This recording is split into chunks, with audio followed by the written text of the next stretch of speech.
with before you do that, let me do a little entremont. I was watching a number of different screens, and something happened pretty much in the beginning, and then later on, an hour later, that I have not seen that I can recall on the mainstream news channels.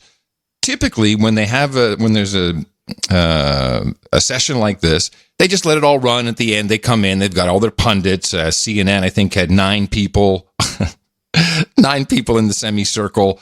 MSNBC did something new. They broke into the hearing.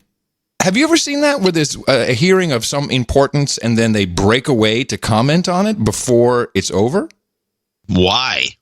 So, no collusion, no coordination, no conspiracy between the Trump campaign and the Russian government regarding the 2016 election. You have to have specific intent to obstruct justice.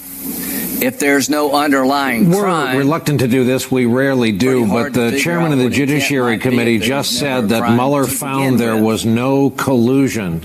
That is not correct. Nicole Wallace, the report says collusion is not a thing they considered. It doesn't exist in federal code. And what's stunning is that Lindsey Graham is offering answers to questions that aren't on the table today. The question on the table today, after the reporting last night, is why did Barr mischaracterize what was actually in the Mueller report? And I'm sorry, Lindsey Graham, but your defensiveness is showing. To talk about everything that went into it and in the next breath distort it is a stunning mischaracterization of what the whole exercise is supposed to be about. Reveals what I talked about before, that he's sitting there today not as the chairman of the Judiciary Committee, but as a human shield for Donald Trump, and it would appear William Barr. Again, we try to offer just gavel-to-gavel coverage, but that phrase, or the lack of it, its absence from federal code, this no collusion mantra, is so foundational to why we're here today that we decided to flag it when we heard him use it yet again. Back into the chairman and the committee room. So that was 10 minutes into it, and I've never heard anyone do that. They jump in. Oh no, that's not true. That's not. They're sitting there just yelling. Yeah. It's like all this was about was collusion. Oh, no, that's not a legal term. So Lindsey Graham, the human shield for Trump, is just that, a human shield. And they did it again an hour later. We want to correct some of the record against, of all things, what it says. And by the irony of Brian Williams popping in to correct the record because someone didn't tell the truth is not lost on me. We want to correct some of the record against, of all things, what it says. I'm sorry. No, wait for the second clip. This is different here. We want to correct some of the record against, of all things, what it says in the Mueller report. Nicole. So I'm not going to dance around this. He's lying. He's lying about what the Mueller report finds around one of the critical flashpoints in the obstruction investigation. So they broke in. Of course, after a Democrat finished asking a question, they go to a Republican. That's when they jumped in. And they have to jump in to say Barr is lying.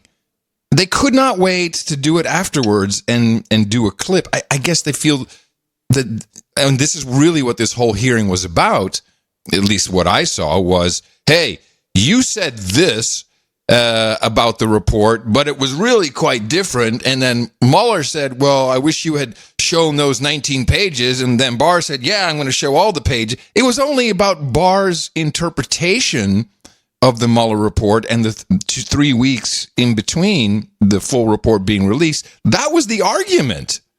That's all that it was about, the whole thing. And they have to jump in because, who's lying? The people will be confused. Very bizarre. Never seen that before that I can recall. That's beyond bizarre. Mm-hmm. That's twisted. But I liked it.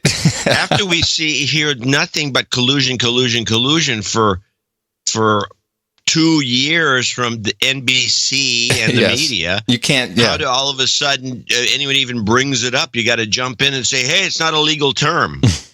I mean, how does that work? We have the one little bit, any collusion. Yeah.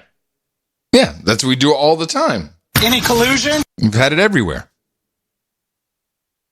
All right, back to the actual hearing. Couple of things.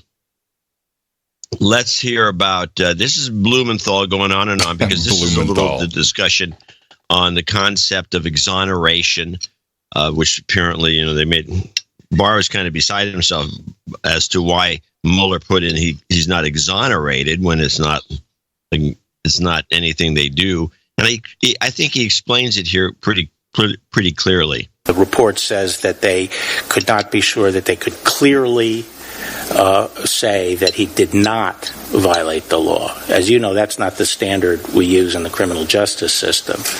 It's presumed that someone is innocent, and the government has to prove that they clearly violated. We're not in the business of exoneration. We're not in the business of proving they didn't violate the law. But you, I found that whole passage very exonerated bizarre. Him in your press conference and in your 4-page summary. How did that start? I didn't hear the beginning of the question. You, in effect, exonerated or cleared the president. No, I didn't exonerate. I said that we did not believe that there was sufficient evidence to establish an obstruction offense, which is the job of the Justice Department. And the job of the Justice Department is now over. That determines whether or not there's a crime. The report is now in the hands of the American people. Everyone can decide for themselves. There's an election in 18 months. That's a very democratic process. But we're out of it. We have to stop using the criminal justice process as a political weapon. My time has expired. I apologize, Mr. Chairman, but I would just say that the 4-page letter and the press conference that you did left the clear impression, and it's been repeated again and again, that you cleared the president. Thank you, Senator Ernst. You did it, Barr. You're going down in history as a liar. Yeah, he did clear the president because that's his job. Who's supposed to clear the president if it's not him? He's the attorney general. Yeah. And Mueller was working in the attorney general's office. Yep. So he cleared the presidents. Yeah. And that's what he did. Yeah. What's he supposed to do? No. He was supposed to not do that. Clearly, Brian Williams thinks differently. And Nicole Wallace. Yeah. Nicole Wallace. They should throw her in jail. Why? What did she do? This is like Blumenthal. This is a classic example, I think, where people didn't like this Barr's testimony, because this is a short clip on Blumenthal on recusal. My recollection is... Wait, stop. Let me get a little background. First, there's a number of spin-off cases that came out of this. I think there's 12 to 14 of them. Mm-hmm. And Barr, according to Blumenthal, should recuse... Apparently, everybody should recuse themselves because there's there's no real reason, but they just should. And so Barr is being grilled by Blumenthal about his, I guess, built-in prejudice. Oh, right. Yes, the Barr should the president. Yes, and I just thought this was a good clip of where Barr just says no. My recollection is I have not discussed those. But you don't recall for sure. Let me move on. I can say very surely I did not discuss the substance of any. Will you recuse yourself from those investigations? No. No. So that would be like, this came, and every once in a while they'd ask him a question, he'd say no, and they'd all be, what? He was not agreeable. No. Another one is just a definition of White House was all over him with his. White House is, the guy from Rhode Island who thinks it's going to be flooded because of global warming any minute. Mm-hmm. He's always like hunched over with his head tilted like at about 45 degrees, and he's always talking sideways. And he's very low to the dais, and he's way down, and he's got his mic way down, and he's cocked, and he's talking to him, and so he had his chance to get out of the continuous dead end questions and answers, which I think is what probably people found was boring about the whole thing. But he talks about spying, and I thought the spying thing was quite good. This little back and forth with the White House. You used the word spying about authorized DOJ investigative activities. Are you talking about my testimony before the House Appropriations? Yes. Okay. In the entirety of your previous career in the Department of Justice, including as Attorney General, have you ever referred to authorized department investigative activities officially or publicly as spying? I'm not asking for private conversation. I'm not going to abjure the use of the word spying. I think, my first job was in CIA, and I don't think the word spying has any pejorative connotation at all. To me, the question is always whether or not it's authorized and adequately predicated spying. I think spying is a good English word that, in fact, doesn't have synonyms because it is the broadest word incorporating really all forms of covert intelligence collection. So I'm not going to back off the word spying, except I will say I'm not suggesting any pejorative, and I use it frequently, as do media. When did you decide to use it? Was it off the cuff in the hearing that day, or did you go into that hearing intending to use the word spying? It was actually off the cuff. Whoever it was, go ahead. Yeah, when he challenged me and said, "Do you want to change your language?" I was actually thinking, like, what's the issue? I don't consider it a pejorative. And frankly, we went back and looked at press usage, and up until all the FAW outrage a couple of weeks ago, it's commonly used in the press to refer to authorized activities, such as referring to the FISA court as the spy court. Department. What? It is not commonly used by the department. My time is commonly used by me. I tried to get some answers on this. I didn't really get a definitive answer if it's common to say spying or not. It's used by him. Yes. The way he sees it. He's old school. Yeah, well, and I talked to some old schoolers, and I was like, yeah, I guess. And no one really felt that was wrong, but I guess they don't really... The White House did. Yeah, well, of course. He's very upset by this. Well, of course, because once Barr dives into it, if he's actually going to do that, Mueller has gotten all the guilty people out. Everyone who was guilty of spying is now out. God knows where they are. And Barr's going in, he says, to see if he can find out the origins of this. And there was spying. Of course there was spying. Of course there was spying. That's what Trump said when he was ridiculed. Forget that. It's what we do. It's what Trump said when he was ridiculed. Yes, but it's still what we do. We spy. We spy on everybody. Yeah, that's why I don't understand why it was such a big fuss. Well, you're not supposed to spy on American citizens. That's fuss-worthy. I think we've documented that's not true. What's not true? Right. It goes to Zephyr. What do you mean? Of course it's true. I think we've documented that spying on American citizens is not illegal? No, we've documented, you said we're not supposed to, and I said we've documented that that's not true. We do it. Oh, okay. Yes. It was just one of the recent shows where they were documenting how, if you're, I can't remember what the clip was, but it's quite funny. It was Gina talking about how we spy on Americans. Durbin tried to corner Barr with ethics. There's this ethics thing that they keep trying to say. Well, there's an ethics committee that's attached to the Justice Department. And apparently, if you have any issues with maybe some ethical thing, you got to recuse yourself. They really want this guy out of the picture. Yeah, and so Durbin found some setup where Barr did ask for a opinion from this ethics group, which he didn't necessarily have to do. And Durbin's all over it, saying that he knows that he's in the wrong and he should be recusing himself. And then Barr kind of weasels out of it with a very, very elegant job, leaving Durbin just flat-footed. I just thought this was a very good back and forth. It's a little long. I'd like to ask you a separate issue. It's been reported that on April 16th, you received a waiver to participate in the investigation and litigation of the so-called 1MDB matter. This is an investigation into a Malaysian company. I didn't understand that the first time I heard it. The 1MDB matter? Do you know what that is? What that refers to? Yeah, this is the company that's out of Malaysia that's their name. And they're the ones who are supposedly money laundering through the Trump inaugural. This is what the libjos are all about. Trump inaugural is the big hope of hopes amongst the Democrats that this is how they're going to get Trump because somehow he had something to do with it when there's no evidence. Is that the Logan Act or the Hatch Act or the? No. This is just a corruption. Money laundering. Yes. Of course, makes nothing but sense. On April 16th, you received a waiver to participate in the investigation and litigation of the so-called 1MDB matter. This is an investigation into a Malaysian company for alleged money laundering.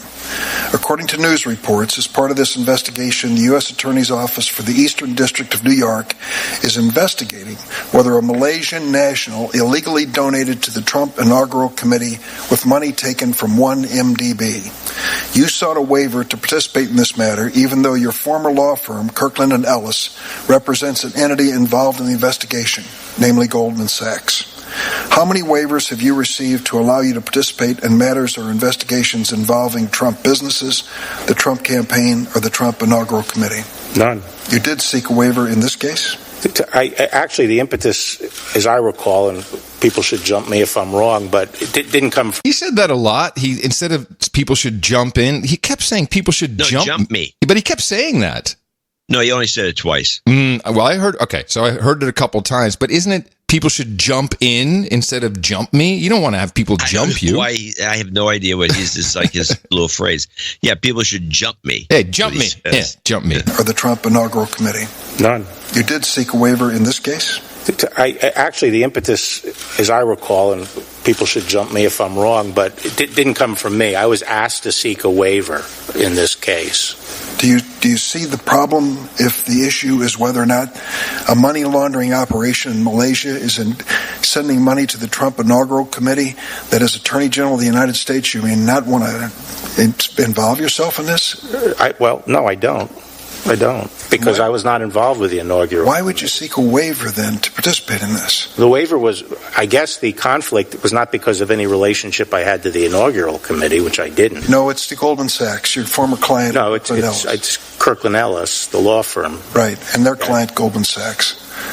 I just don't understand why you would touch that hot stove. Well, that's a good... You sought the waiver. That's why I'm asking the question. The criminal division actually asked me to get a waiver because of the importance of this investigation overall. I was requested by the criminal division. I didn't seek it. The impetus did not come from me. And who would that be that made that recommendation to you? I am told it was the criminal division. Mr. Benczkowski? He was the head of the criminal division, but before apparently they discussed it with the career ethics official, and they made the recommendation. Thank you. Yeah, that went flat. Yeah, he tried to get something out of it. There was a couple of people did that. Kamala Harris I didn't get any clips, but she has a very interesting style where she just asks a question, cuts it off, says yes or no. That's a yes or no question. And she has that resting bitch face. I think it plays well for fans of hers. I don't know. I didn't think she had anything to prove. No, she has nothing to prove, but it's a media show. The whole thing is a media show, as usual. Yeah. Do you have more? Nah, I did have a bunch of Klobuchar clips because she was kind of like the same. She's very similar to Kamala Harris. Yeah. Same thing. But the funny thing about it, if you listen to it, it's too long because they gave him 6 minutes plus on these opening questions. Mm-hmm. She does this thing. It is kind of amusing to look back on it. Klobuchar has these two bills before Congress. One has got something to do with it's both. They're all kind of conflict of interest bills that have to do with these some various situations that are everybody agrees or needs to be fixed. That's summarizing. And so she starts off asking about these things just to kind of promote her bill. And then she says, "Can you help us? Can you help us? Help us? Help us?" Says, "Yeah, I can help you. I think so." And then she goes on and, "Can you help us? Help us? Help us?" And yeah, I think so. And then she drills into the guy with these really insulting questions. I'm thinking, what kind of help is she going to expect after this? It was just the stupidest thing I've ever witnessed. And anyone can watch the entire Klobuchar Q&A with this guy. It's pretty baffling. Well, some of these people aren't too bright. Well, it's again just a sideshow, big sideshow. Glad everybody watched it and is all upset about it. I like the media. Well, I don't understand why they would interrupt it just to because they're that second guess the testimony or the no. It's not second guessing. Lindsey Graham. No, it's not second guessing. Nicole Wallace is an attorney. She knows things. That's another clip I didn't get, which I'll just reiterate. I could have had this clip. Barr's being grilled by one of these guys, and he says, "Don't you think that all the pundits and newsmen and lawyers and attorneys have all disagreed with many of your conclusions?" And Barr says, I've never run into any two attorneys that agree on anything. I saw that too. Well, here is attorney Chris Cuomo. He's a lawyer. And this kind of helps us understand why Brian Williams and Nicole Wallace and others are just so nutty about it. In their own minds, they're conflating and they're mixing up different processes, different bodies within the U.S. government. I mean, just everything. And the guy's a lawyer, so you think he would kind of know how it works. And he had on former Attorney General Michael Mukasey, which he should have known better, honestly, Cuomo. Consider this. He's being investigated for a crime that didn't happen and that he certainly didn't commit. Who says it didn't happen? Russian interference happened. Russian interference happened, for sure. But cooperation and conspiracy between the Trump campaign and the Russians did not happen. And that was to a criminal level, no, says Mr. Mueller. To any level. I don't know about any level, but to criminal level. I do. I'll give you. Okay. And there's an investigation going on, not for a month or 6 months, but for 2 years, close to 2 years. And his administration is laboring under the shadow of that investigation. And people alleging that it happened, there are going to be indictments and so on and so forth. But this is a special counsel, and it was put together by Rosenstein because he wanted it separate from the DOJ because of what he saw as potential conflicts. It's not separate from the DOJ. I know. It's within the DOJ. But as a mechanism, separate. I know it's under the DOJ. I understand how the guidelines are written. I understand why they were written because we didn't like what the independent counsel was. It's not just the guidelines. We have 3 branches of government. I understand. This is within the executive. I understand. We don't sprout a new branch of government. But what your friend did is not just... Oh, what's this? It's a new branch of government just for Cuomo. Yeah, this new branch. They can do stuff. This is within the executive. I understand. We don't sprout a new branch of government. But what your friend did is not just by the book. He took it on himself to decide this rule. He didn't have to do that. Of course he had to do it. Why? Who was going to decide whether to indict or not? Congress. As a political matter. Leave it to them. Congress. They decide whether to impeach. Just go back and just listen to Chris Cuomo's answer, and then this guy's going to... Wait, hold on a second before you do this. I think you should consider, maybe play the clip again. What is Chris Cuomo's job on this show? Is Chris Cuomo a guy who's bringing people on to help us understand things? Or is he trying to ramrod his personal opinion down the public's throat? And his personal opinion, by the way, reflective of CNN and MSNBC for that matter, the higher ups in these organizations. I mean, why is he arguing with the guy to such an extent? Because he has a law degree that he's not a practicing lawyer. Remember, this is the same guy that said you're not allowed to look at WikiLeaks. That's only for journalists. I have that clip. You have it here? Yeah. Where is it? Well, what he says is he says it's illegal to possess stolen documents unless you're the media, and he implies that it's impossible for the public to go and look at WikiLeaks. Now, I want to, before you play that, although I'd rather you play the other clip all from the beginning. Okay. Let's play the other clip from the beginning. Then I want to front load this other clip. Consider this. He's being investigated for a crime that didn't happen and that he certainly didn't commit. Who says it didn't happen? Russian interference happened. Russian interference happened, for sure. But cooperation and conspiracy between the Trump campaign and the Russians did not happen. And that was to a criminal level, no, says Mr. Mueller. To any level. I don't know about any level, but to criminal level. I do. I'll give you. Okay. And there's an investigation going on, not for a month or 6 months, but for 2 years, close to 2 years. And his administration is laboring under the shadow of that investigation. And people alleging that it happened, there are going to be indictments and so on and so forth. But this is a special counsel, and it was put together by Rosenstein because he wanted it separate from the DOJ because of what he saw as potential conflicts. It's not separate from the DOJ. I know. It's within the DOJ. But as a mechanism, separate. I know it's under the DOJ. I understand how the guidelines are written. I understand why they were written, because we didn't like what the independent counsel was. It's not just the guidelines. We have 3 branches of government. I understand. This is within the executive. I understand. We don't sprout a new branch of government. But what your friend did is not just by the book. He took it on himself to decide this rule. He didn't have to do that. Of course he had to do it. Why? Who was going to decide whether to indict or not? Congress. As a political matter. Leave it to them. They decide whether to impeach or not. And Mike, they don't decide. You're skipping the big point, which you taught me about very early on. The big point. They can't indict him. That is the opinion from the OLC. So there is nothing to decide on that level. It is purely political. It always Congress would be. Doesn't indict. Congress can impeach. I know. I'm using it as just a metaphor. But we know because we know the big OLC. Audience. We know the OLC says it's getting smaller by the minute you now. You can't indict. I don't know if you could hear that in the background. He's saying, you got a huge audience, and this is getting smaller every minute, though. He said, "Oh man, yeah, he'll never come back." Hold on, you got to hear that. It's right at the end. Hold on, shoot, it's not that important. Okay, now your Cuomo clip.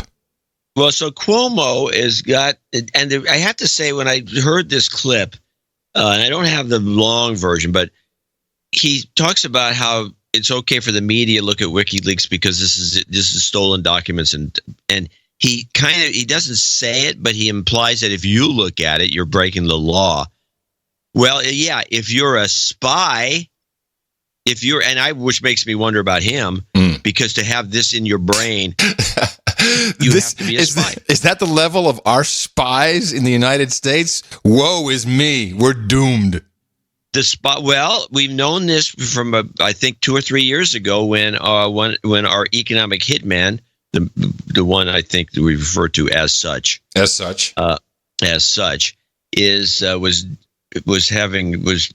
I wouldn't say shacked up, but he was with this woman from the State Department who was mysterious and probably part of the. Oh, that's right. Right. And she made a big stink about looking at any of the WikiLeaks thing because she'd be caught on her lie detector test and looking at classified material. So it really sucks being a spy, basically.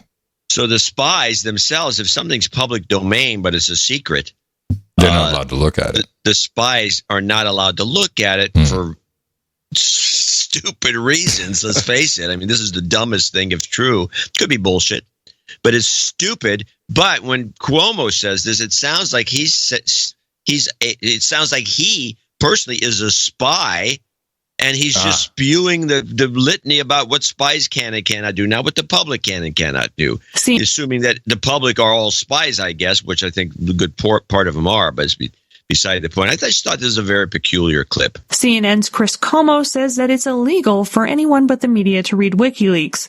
Also interesting is, remember, it's illegal to possess these stolen documents. It's different for the media. So everything you learn about this, you're learning from us. Because he's an idiot, and that's what his handlers told him to say. Where did you get? Oh, that's from the Talking Cat video. I know the Talking Cat timeline. But you make a good point. Because Cuomo is clearly kind of thick. He just comes across as dumb, certainly in what he's saying here. If he is Mockingbird, CIA shill spy or on, some low level on the payroll, then that's what he would be trained to say. And he just pooped it out there. That's very interesting. Of course, most of the media are involved with CIA. Most of them. But an awful lot of the big timers. We're talking about Washington Post, New York Times, CNN, and MSNBC. The big four are totally compromised. I've been watching Fox News very closely as they've started to morph. Oh yeah, and they're morphing faster than. They're morphing a little too fast for their own good. Well, I got a clip here from Chris Wallace, and while I don't disagree with what he's saying, I've never seen anything like this being said on Fox. And remember, we're seeing Fox throw people off the air for not wanting, for wanting to say, hey, this, you got to connect the dots on the Notre Dame. Oh, shut up. Not on my watch. That's a first. That's a first.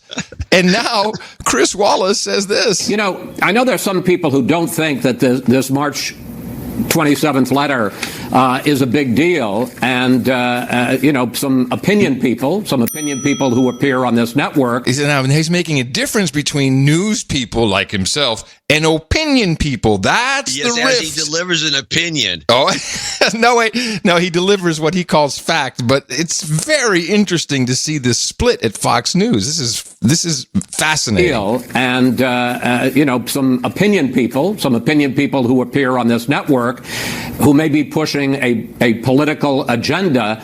But, we have to deal in facts. And the fact is that this letter from the special counsel, and it was one of at least 3 contacts with the Attorney General between March 25th and March 27th, was a clear indication that the Attorney General was upset, very upset, with the letter that had been sent out by the Attorney General and wanted it changed or wanted at least added to, and the Attorney General refused to do so. He felt the Attorney General's letter was inaccurate. He says in the conversation he was talking about media coverage. That's not what he said in the letter. What he says in the letter is you didn't reflect what we found in the report. And there are a lot of people, having read now the full report, or as much as it has been not redacted, agree that he didn't reveal what was fully in the report. Again, those aren't opinions. That's not a political agenda. Those are the facts. So not only is it interesting that he talks about... Well, that wasn't, by the way, that was hardly the facts, what he just... No, of course. And there's a couple things to this. Let me just hear. Did he say opinion people or people of opinion? What did he say? I know there's some people who don't think that this March I want to get this right. 27th letter is a big deal. And, some opinion people. Opinion people. You have news people, you have opinion people. And believe me, that's how they talk about each other on 2 different sides inside Fox News right now. Opinion people are Hannity, Ingraham, Tucker Carlson. It's Ingram, by the way. I thank you.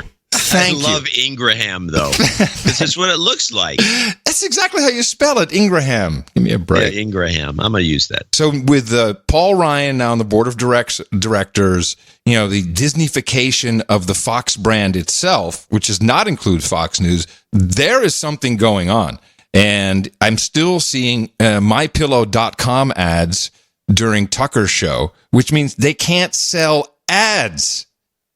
They can't sell them because all the advertisers are afraid of advertising with the right, alt-right people. Those horrible opinion people. Nazi quadroon. It's like they came out from the swamp. Here they come. They're all covered with moss. People.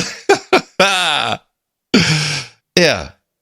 But it's just interesting to see this particular rift inside Fox News, and I think that the opinion people are hurting.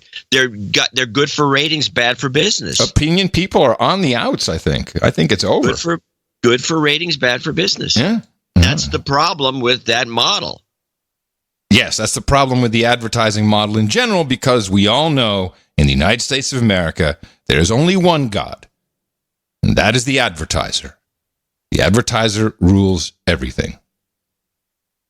Exactly, and I don't know. They don't spin off numbers to tell us what Tucker's monies are. They always talk about the ratings, but they never talk about the income. Right.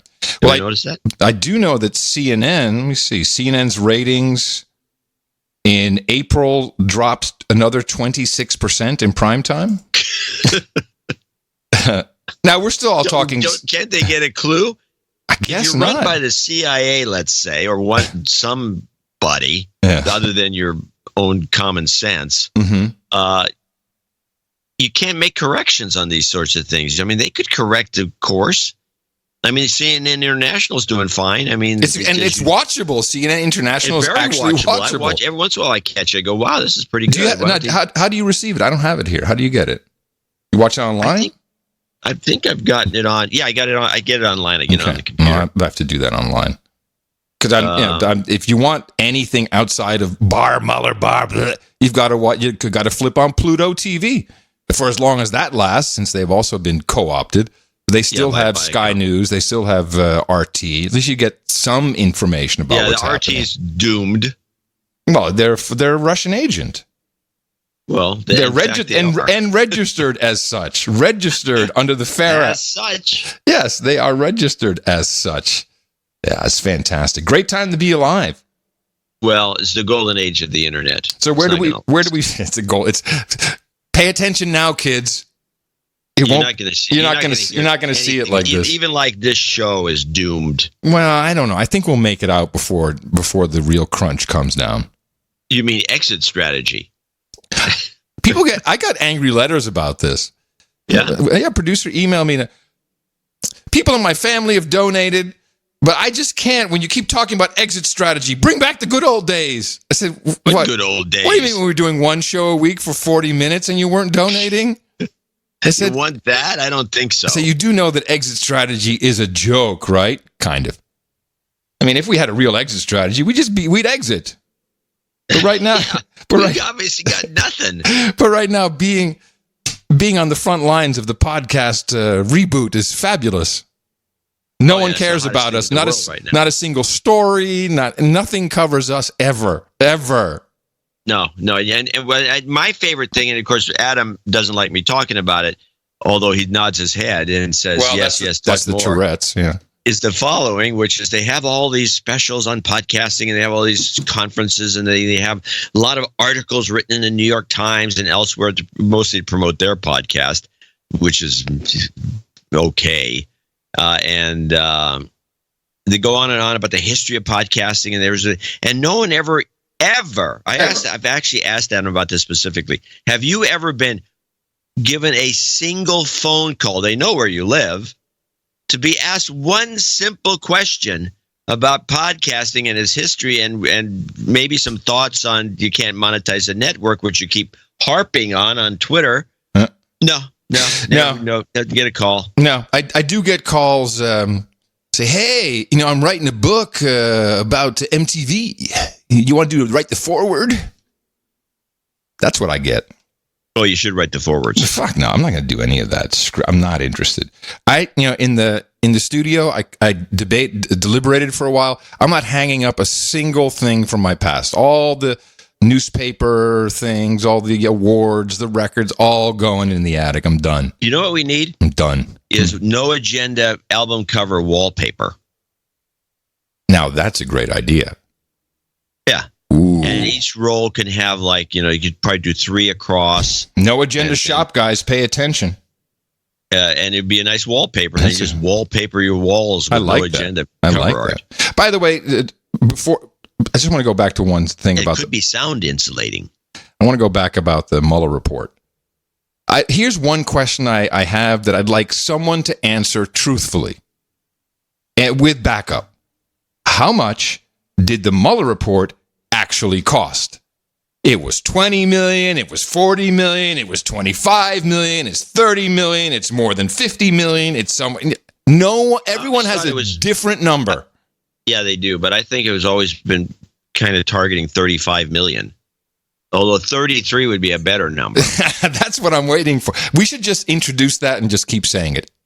And just say actual cost of Mueller report, $33 million. Everyone go tweet that now. According to the Mueller report, the report cost $33 million. Just make sure people know that. Now, everyone has a different number. Trump has a different number. Lindsey Graham has all different numbers. They're just full of shit. All right, back to podcasting. They are. I did want to mention the reason why Spotify and Pandora are getting into the podcast business. To scam the public. Well, it's because they have no other way to increase their revenues. Zero. They don't own the content of the songs. And those contracts, what's even written into statute of how much needs to be paid. I mean, there's no way they can. And if they start to really do well, and they've never made a dime, they start to really do well. Well, then the music business will just up the price. They're a bad drug dealer, and so they figure, we have this content, we have original content that we're going to. No one. It's not going to work, and I feel bad for the union people because they're the people. The podcast union people within Spotify. Oh, the podcast union number one. Yeah, wasn't Gimlet? Gimlet was going to unionize.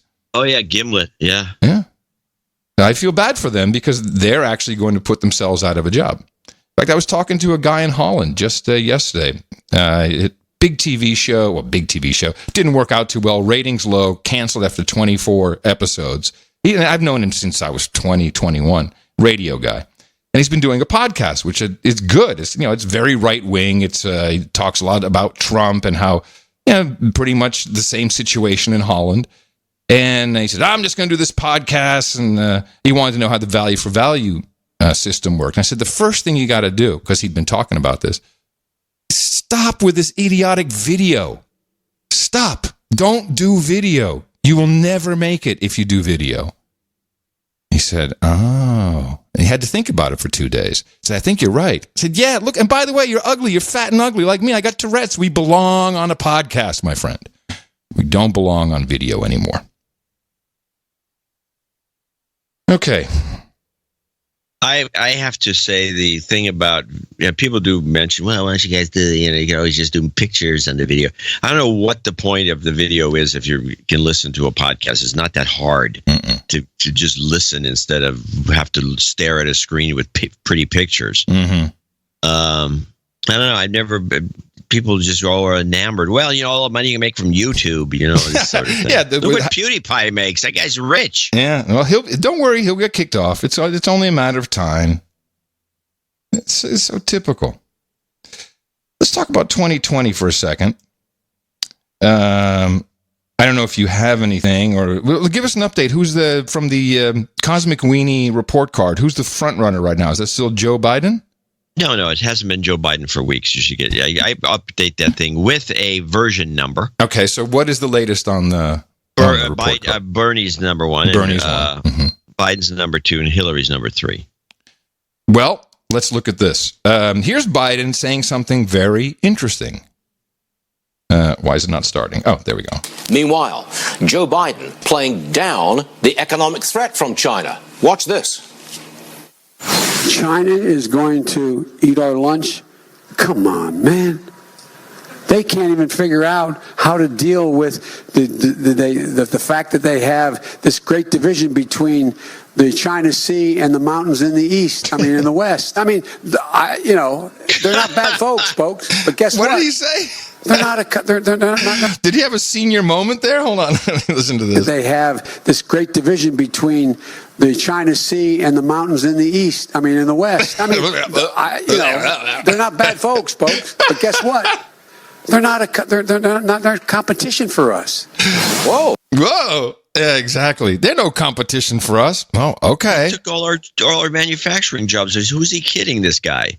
Well, now there's been a lot of it, by the way. There's been a lot of weird and odd anti-Chinese stuff being posted on YouTube. Well, this is all part of the plan. It's the one that you predicted, because Hillary is about to run. There's no doubt about it. And she went on Rachel Maddow, and this is what she did. Since Russia is clearly backing Republicans, why don't we ask China to back us? I hereby tonight ask China. That's right. And not only that, China, if you're listening, why don't you get Trump's tax returns? I'm sure our media would richly reward you.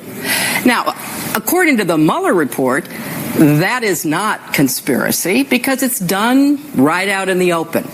So if after this hypothetical Democratic candidate says this on your show, within hours, all of a sudden the IRS offices are bombarded with incredibly sophisticated cyber tools. Such as, hey, well, you need to reset your password, moron. Okay, that's a sophisticated tool, all right. Looking for Trump's tax returns and then extracts them and then passes them to whatever the new WikiLeaks happens to be. No agenda show.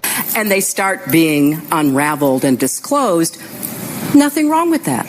If you're going to let Russia get away with what they did and are still doing, according to Christopher Wray, the current FBI director who said that last week, they're in our election systems. We're worried about 2020, he said. So, hey, let's have a great power contest and let's get the Chinese in on the side of somebody else. Just saying that shows how absurd the situation we find ourselves in. Yeah, what you just said really took it to a new level. have the Chinese back the Democrats? And Joe saying, "Come on, man, they can't do nothing." And I have some interesting China stuff after our break. But just do they think that this strategy is appealing to anybody but their very, very core? The 20% of the people that would vote for Hillary if she was a serial killer. Look, she's going after all demographics. She's setting it up. She's getting ready. CBS this morning had a very bizarre piece with a comedian. His name is Jordan Klepper, and I've not heard of him. The whole segment is not funny, but he has a show on Comedy Central, and so he's sitting with Bill and Hillary, and he's walking through he wants to get in on the crowdfunding craze, and he wants to crowdfund something. So he brings in advisors. This is part of the gag. Bill and Hillary. Huh? Yeah, no, it's been going. This clip's going around. It's a good clip. Here's an interesting one. Fund a audiobook of the Mueller report as read by Hillary Clinton. Oh, gosh, I would definitely contribute to that. Yeah? Sure. It would take a long time to record that. I think you need 2 weeks and a couple of lozenges. Yeah, lots and lots of lozenges. Why am I crowdfunding audiobooks with the Clintons? For the last 6 months, for my new show, I've been on the front lines of American activism. I've seen people run for office, sink boats, and get arrested. Enacting change is hard. But this week, we saw a real difference made from, of all things, the internet. A GoFundMe soared to its goal of more than $1.8 million overnight. I wanted in on the crowdsourcing game, so I brought in some trusty advisors. You guys need to help me spend 1,000 of my own dollars on worthwhile causes that are hopefully going to make for a better future. Let's try. All right, somebody's trying to raise money to take a law class to impeach Donald Trump. No, unless this person is already in the Congress. This is a guy who just wants to take a few law classes to attempt to impeach Donald Trump. Yeah, but he's not in a position to do that. We got to really digest what's in the Mueller report because we know what the Attorney General said about it is not true. Listen to Bill, man. Bill is on the ropes again. No. That he misrepresented it. Well, he should go to law school. Maybe we should send him to law school. We're a no on this guy who wants to take a law class to impeach. I agree. Okay, but we should start a Kickstarter to send William Barr back to law school for continuing legal education. Yeah, if somebody wanted to fund his continuing legal education, I would be for that. That's a great idea. Poor Bill. Maybe. God. I mean, I think I need to bring it back. Didn't you mention this to me the other day? We got to bring it back. I hate to do it. Bill's on the block. I think he's seriously on the block. This will push Hillary right to the forefront. That would be. I mean, would Cosmic Weenie put her at the top on the report card if Bill kicked? Absolutely. In the saddle. That was part of the deal. Remember that was up on the Cosmic Weenie list. Update him on that. Oh my goodness. I thought you were going to play the clip where Hillary read from the report. No. The whole thing, but none of it was funny. No, it was decidedly unfunny. And why is CBS running this as a morning show segment? I mean, this gives me everything to believe she's ready to get back into the game. There needs to be maybe this Barr controversy is what she's looking for, but there's got to be something that, she's not going on Rachel Maddow to say, and I think, didn't she even say some Democratic candidate in that clip? I don't know. Actually, I'll tell you this, is that she doesn't have a book out, and she's getting booked on these things. There's got to be some reason other than she normally doesn't go floating around unless she's either running for office or she has a book. Right. There's no book. Right. So she's running for office. Boom. Let me just let me just listen to that Rachel Maddow clip again. Not the whole thing, but I think it's in the beginning. She says something. Since Russia is clearly, why don't we ask China to back us? I hereby tonight ask China. That's right. And not only that, China, if you're listening, why don't you get Trump's tax returns? I'm sure our media would richly reward you. Now, according to the Mueller report, that is not conspiracy because it's done right out in the open. So if after this hypothetical Democratic candidate says this on... Now, do you hear how she said that? I think that's something wanting to come out. about her running. Right out in the open. I don't understand why people don't get a clue about this. Here it is. If after this hypothetical Democratic candidate says this on your Yeah. Yeah. I think it's pretty clear. Hypothetical. Mm-hmm. Beautiful. Beautiful. Do you have anything? She's also one of the ones. She's also in this. I have a little medley of Electoral College people. You can recognize each of their voices, who all want to do away. Hillary. Why does Hillary give a crap at this point unless she's running again to get rid of the Electoral College? You'll hear her voice in here. Well, some things that I would like to change. One is the Electoral College. The Electoral College needs to go. And maybe we might want to take a look at the whole Electoral College. I think it needs to be eliminated. I'd like to see us move beyond it, yes. And that means get rid of the Electoral College. I think it's, excuse me, worthwhile, because you do it so well, to once again explain why we have the Electoral College and what it's supposed to protect, or if it's what its function is. Its function, and it's worked very well, apparently. Its function is to keep bad actors out of the presidency. And how it works, obviously, and people should know this, is that you have every state has a number of electoral votes, and it's fixed at that number that's determined. It is determined by their population, but it's not a direct reflection of the population, because sometimes some states will be kind of overrepresented by the Electoral College. And the idea is that when the votes come in, the state that wins, they get all the electoral. It depends on the state; they can choose to do whatever they want. But generally speaking, even though there's a new movement. Yeah, we've talked about that. But generally speaking, the state votes are 70% for Hillary and 30% for Trump. The electoral votes go for Hillary. Mm-hmm. The states that vote 51% for Trump and 50% for Hillary, that goes to Trump. And the idea is it's a balancing, it's load balancing. It's to keep the big states like California that locked out Trump because it's run by the state is corruptly run 100% by the Democrats.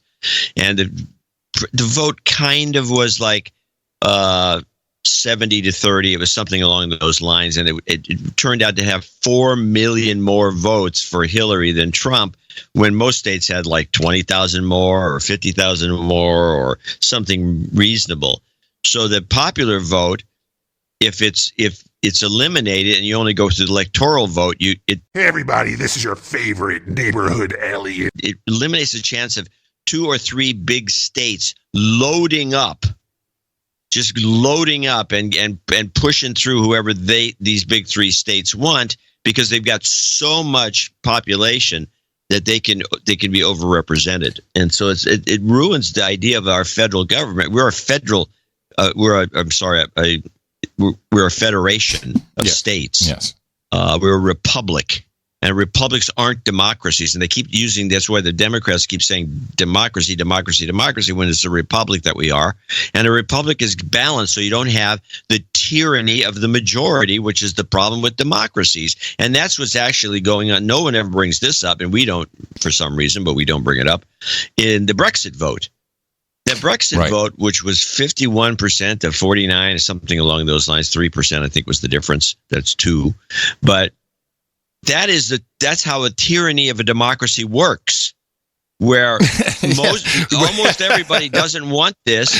But yet there's the tyranny of the democracy. That's a very good point.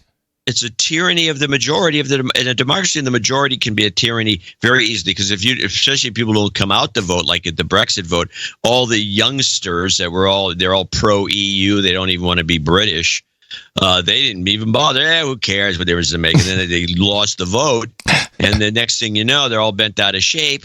Well, this is an example of why democracies aren't that great. Oh, that's a good example. Pelosi, for some reason, was in London doing the rounds because, she has to work for the people of California. And she was on the London School of Economics podcast, a very short clip about Brexit. Usually when we come here, we're talking about national security. We're talking about intelligence. We're talking about the economy. We're talking about so many things. And this time it's Brexit, Brexit, Brexit, Brexit. So I'm not in a good place to talk about the system. I wish he had done a little more pronounced because it is an ISO. Brexit. But it's not like the Jobs thing where she really yells it out. No. It's too bad. By the way, I think we passed up. I wanted to make sure that you know about this ISO I took from that Nadler committee clip. Let me check it out. Mr. Chairman, move the table. Mr. Chairman, I move to amend. Clerk, Mr. Chairman, I move to adjourn. It's not really funny. It's okay. It wasn't tight. It wasn't tight. Just one more thing about the Electoral College. Didn't Bush Jr. win through the Electoral College and not the popular vote? Well, that was the close one where that's not absolutely necessarily true because of the Florida vote. But yeah. Well, then how did it save us from tyranny? Al Gore. Okay. And with that, I'd like to thank you for your courage and say in the morning to you, the man who put the C in chaos, John C. Dvorak. Well, in the morning to you, Mr. Adam Curry. Also, in the morning to all the ships at sea, boots on the ground, feet in the air, subs in the water, all the days and nights out there. In the morning to the troll room. Hello, trolls.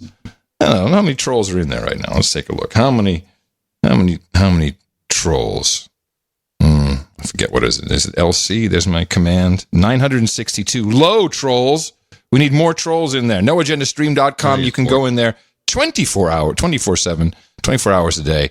There's always someone in there to chat. There's always some cool stream running, the shows that are on there. It's well worth the price of admission, which is free.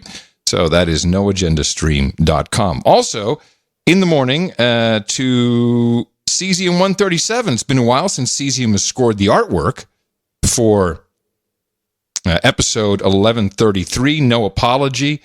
And there was a number of different choices we could make. This was the redacted part from the Mueller report, which reveals that No Agenda is the best podcast in the universe. And it was a good piece. And I think a lot of people got the joke.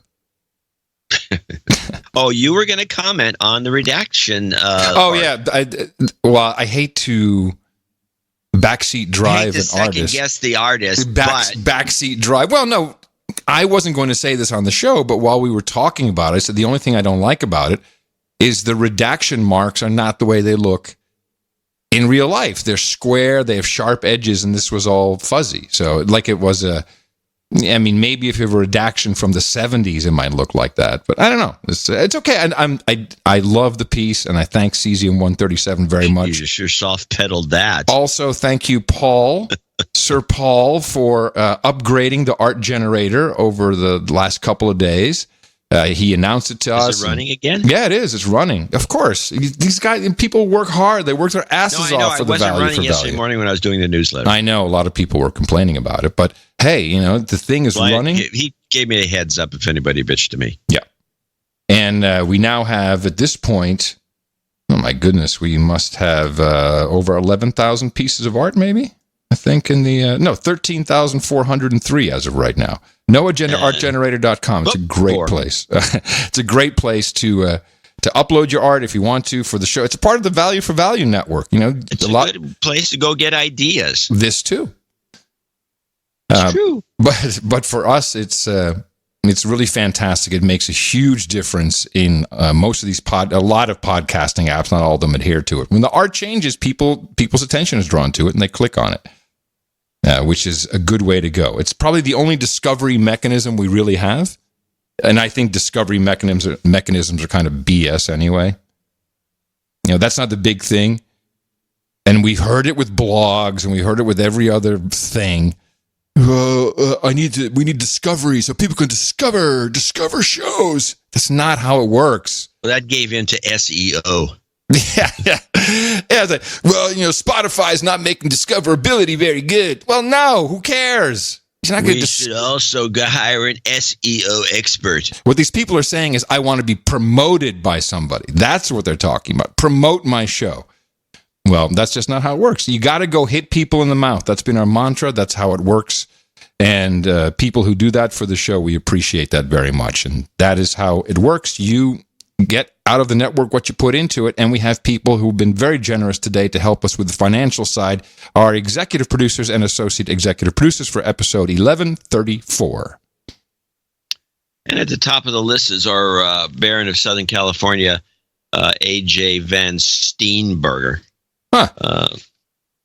Bergen, who's a retired Marine, Semper Fi. He always sends a... yes, of course. I know who he is. He sends us a little Marine. I'm keeping his notes because they're so well... They get the Marine letterhead. Are they just the symbol? Are they typed or handwritten? They're typed, but is signed. Nice. It's very pretty notes. I'm a bit late with my 2019 omnibus budget submission for the first 2 quarters, but here it is. We got hit by a new salt limitation in California and did some temporary sequestering to get the budget back on track. 2 quick stories. 1, I had back surgery this month. While lying in my hospital room after surgery, a young lady walked up to the machine near my bed. By the way, if you've ever seen these, I don't know if these commercials are all over the country or not, but there's these commercials called "Just Okay Isn't Good Enough." Yeah, I've seen them. They're AT&T commercials, and you have these bonehead situations where somebody's they don't know what they're doing, but your life is in their hands, kind of thing. This fish is raw is my favorite. So he's describing one of these situations. He walked up to the machine near my bed and starts pushing buttons while saying, paraphrasing, like I'm so disorganized today. Like I walked into the wrong room, but like I'm okay now. I think I'll get back on track like I should, because I know better than to take 4 days off because Netflix overload. Really? That's apparently, she's poking buttons. Oh, my goodness. On a machine he's hooked up to. Oh, damn. Nurses are people, too. I knew I would rue the day when millennials entered the workforce and started running things that we depend on. You're doomed, bro. We're all doomed. That day is here. Mimi constantly bitches about this particular phenomenon. Oh, the millennials are now bitching about the Zoomers. Well...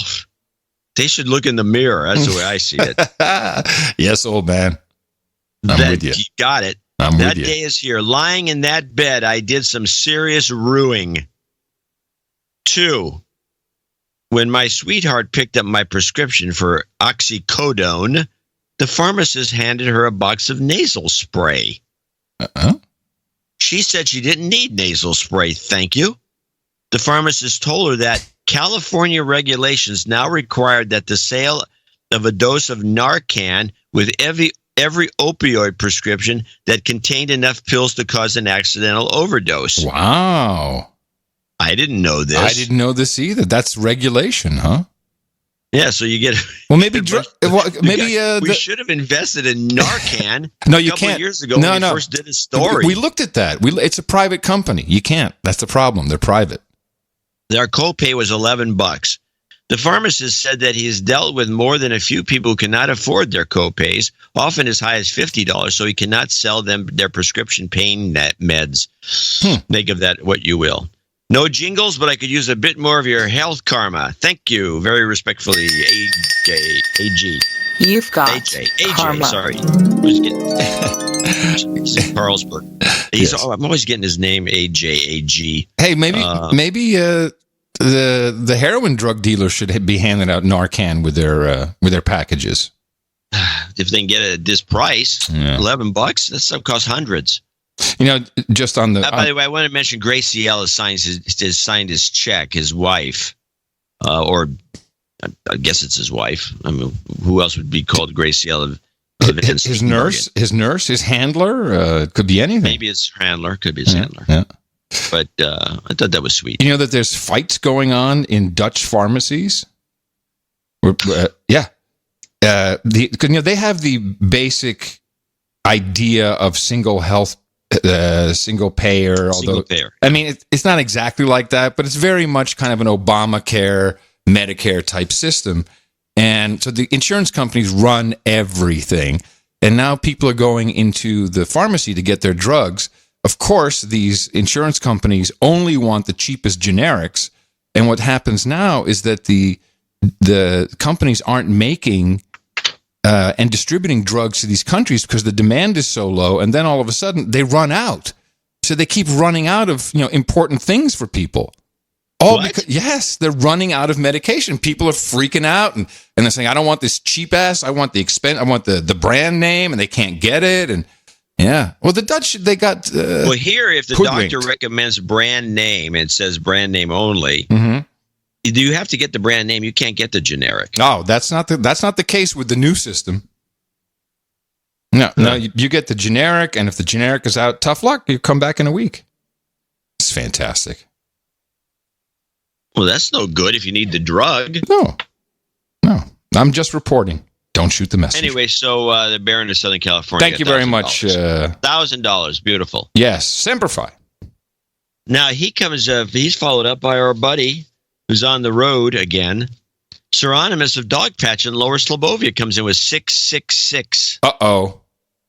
His numbers always mean something. I'm not pleased with this. Well, it's interesting. This is I would read the end of the note first. This is not my May donation, but a Passover Easter Shabi Barat donation reinforcing the coincidence of Abrahamic unity.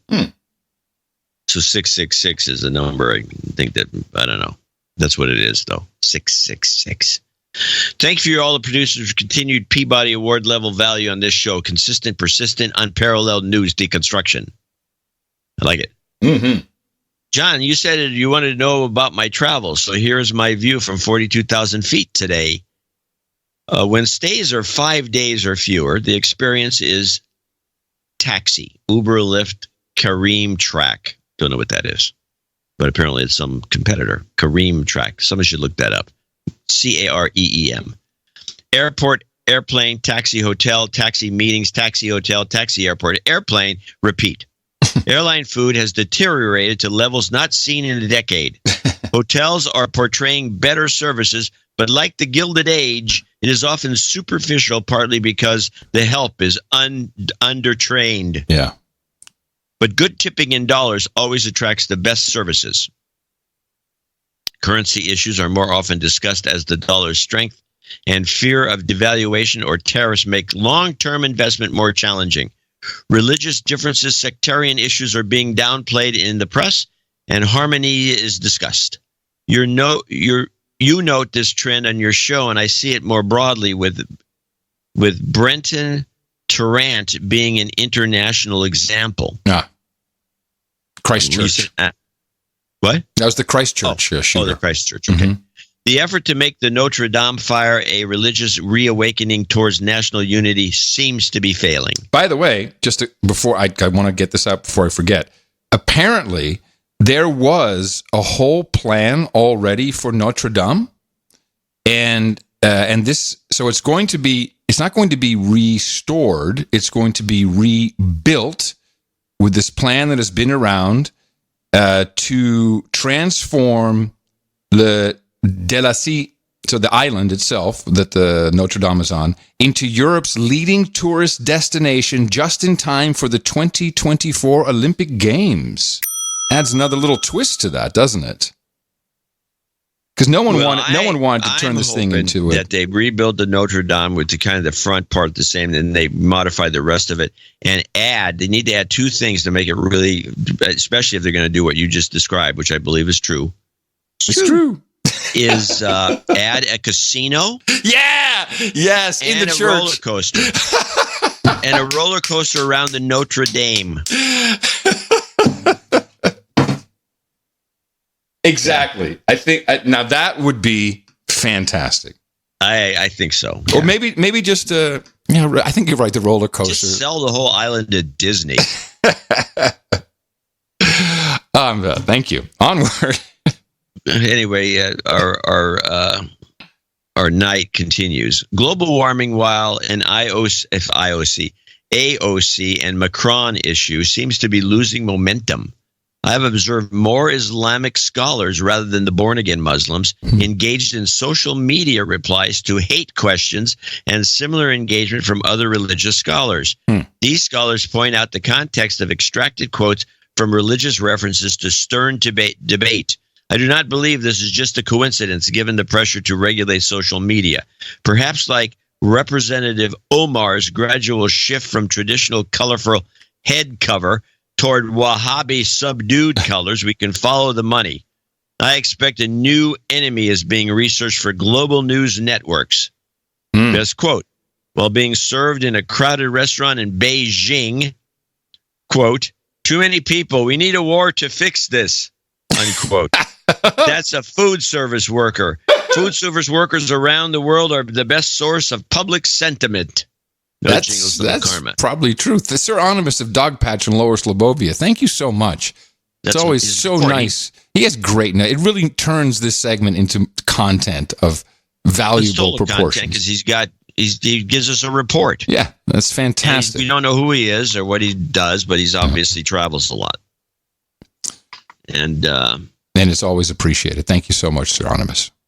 Onward to Don Tommaso di Toronto. Di Tomato?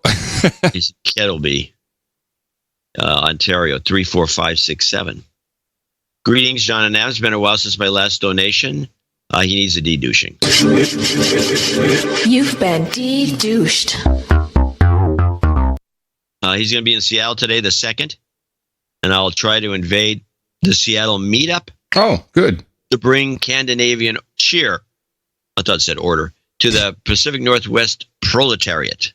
No jingles, no karma. Yeah, I think you tweeted this video out too about, was it Edmonton in Canada? The guy, he went behind it looked like Los Angeles or San Francisco, basically. Just tents, people living in the parks.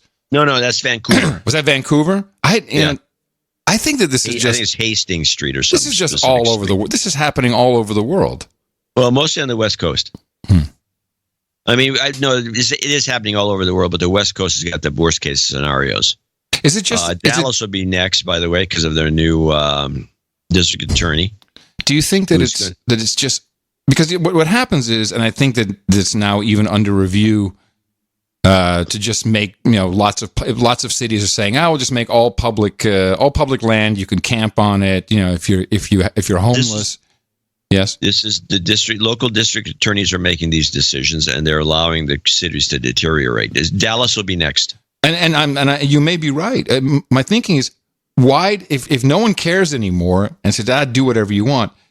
There was at one point, I don't know if it was like a Zeitgeist movie way back in the day, and it had an animation of how money works and how money's created and how it's all basically debt and it's fictitious and the Federal Reserve and how it works.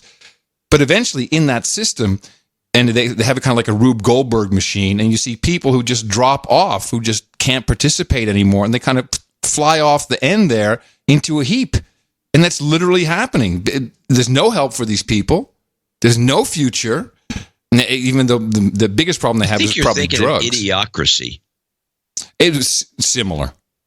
Well, that's where they're flying off the end of a freeway and just piling up. Yeah, it's not. It's similar to that, but yeah, that's the same idea. It's that these people fall off, and then no one cares about them. Step over them. Just step over them. Anyway. Well, this is something that's going on that needs some sort of understanding because it's drugs. It's drugs, man. These people are on meth and on other. They're all on drugs, but the point is why don't they? It's as if why isn't anyone helping? I don't know if they're doing this on purpose to say, here's what legalized drugs, you're going to end up with this. Look at this mess that we've created. It's all your fault, you liberals or you libertarians or whatever. It's already here in Austin. We had the entire underpass of 35. Every underpass of 35, people are living there. Right next to the new Google building that's going up downtown, there's another bridge. People smoking meth and crack underneath that. And it's right near the library. Same story. And it's just allowed. Nothing is done except say, yes, affordable housing is, we need affordable housing. If you let us put up the soccer stadium, we promise we'll build affordable housing right over there. They don't care.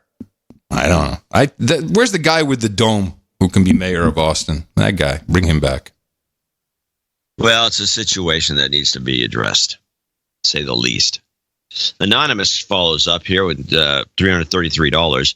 Which I believe was I had one $333 thing listed on there at the end of the newsletter, and I think this is it. Okay. We got one.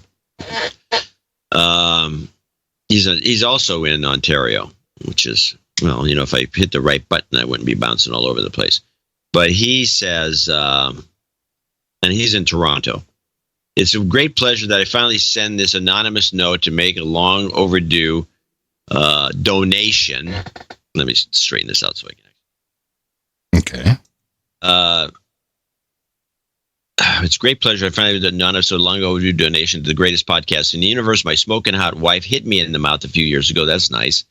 And I've been hooked ever since. Excellent. You guys do an outstanding job, and the social service you provide is second to none. I love your media deconstruction. You can no longer stomach the news media's often one-sided propaganda. You give our amygdalas healthy. You keep them healthy through your twice weekly dose of sanity. It's better than a vaccine.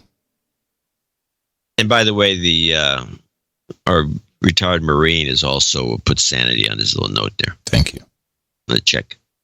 Adam, congratulations on your impending nuptials. Oh, yes. Thank you.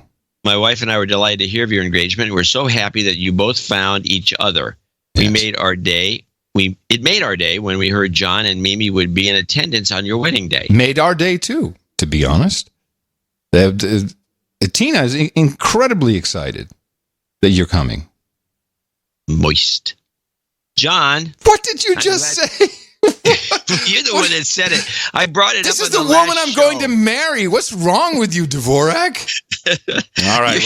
I'll chalk it up to old age. Why are women always excited? They're excited. No, she was generally... this is such an insult. She was generally excited. She could not believe that the man who I spend a lot of time with is going to join us. I've met her. We've chatted. You're not going to outlive this one. This is coming. This will boomerang back at you, bro. I'm sorry. I apologize. I don't want the bad karma. John, I'm glad to see that PC Magazine's ineptness was acknowledged in the Mueller report. So people are right in there. I remember. I saw that in there. People are I'm tweeting. Sorry that PC Magazine wasn't able to see the value that the No Agenda community sees in you. Can I please request the karma trifecta of jobs karma, health karma, and by the way, if I was working at CNN, I would have been kicked out too. Same thing. Oh, hell yeah. Health karma, new home karma for my family. A lot of karmas. A de-douching would be appreciated since this is my first donation through. Though my wife did make a donation in my name for my birthday, I'm not sure that counts. Yes, it does. Now the donation seal has been broken, and this can become a more regular occurrence. Thank you both for all that you do, and hope that you both continue to enjoy making the outstanding product you do. Without you guys manning the helm, we'd all be overboard. Thank you very much. This is very kind of you. I'm going to give him a de-douching. You've been de-douched. And here's your trifecta. Jobs, and jobs. Let's vote for jobs. You've got karma. There you go. Thank you so much. On to Associate Executive Producer, Sir Chris Ruddy. This donation is in memory of my son, who, unlike me, was actually named Ben. He was born emergently on March 4th, 2018, with congenital heart defect and died on January 2nd.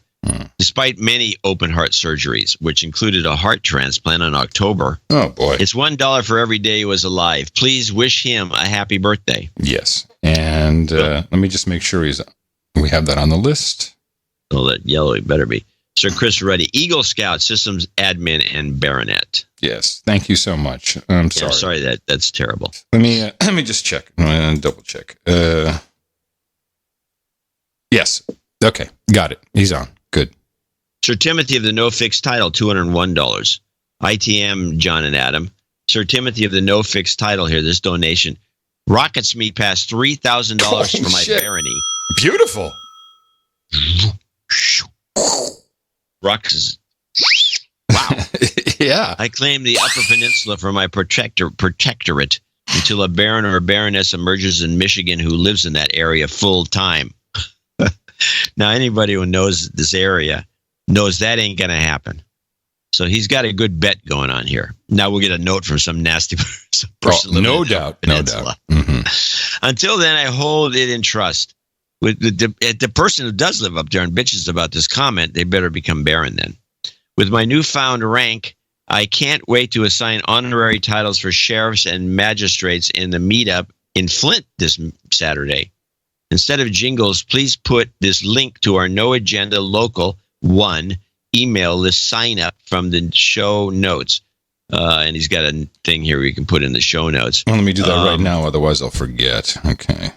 Yeah. Now, I hope you guys at Local 1 are using noagendameetups.com to help generate more people to come to these things. I think you might be surprised how effective it is. Because a lot of things with meetups.com was just a crappy site that really wasn't, I don't even know what the point of it was. You can do these sites yourself, and that's what we've done. And actually, I wanted to call out Daniel Tomash of noagendameetups.com, because this is how our value for value model works. People do things for the show. You're producers, after all. So Daniel created noagendameetups.com, has been working with Mimi, and the site is flying. And there's lots of meetups. We'll talk about those in the next break. Sir Timothy of the No Fixed Title, $201.01. ITM John and Adam, Sir Timothy of the No Fixed Title here. This donation rockets me past 3. Oh, I just read that. What am I thinking? Uh-huh. Yeah, you're going to let me go. I like that. Yeah. That was funny. Michael Janoski, pronounced Janoski. You're batting 1,000. In Glendora, Pennsylvania, 200. Thanks for this show. I find myself hitting the refresh button of my podcast app again and again and again and again when 4 p.m. hits on show days. Oh, that's interesting.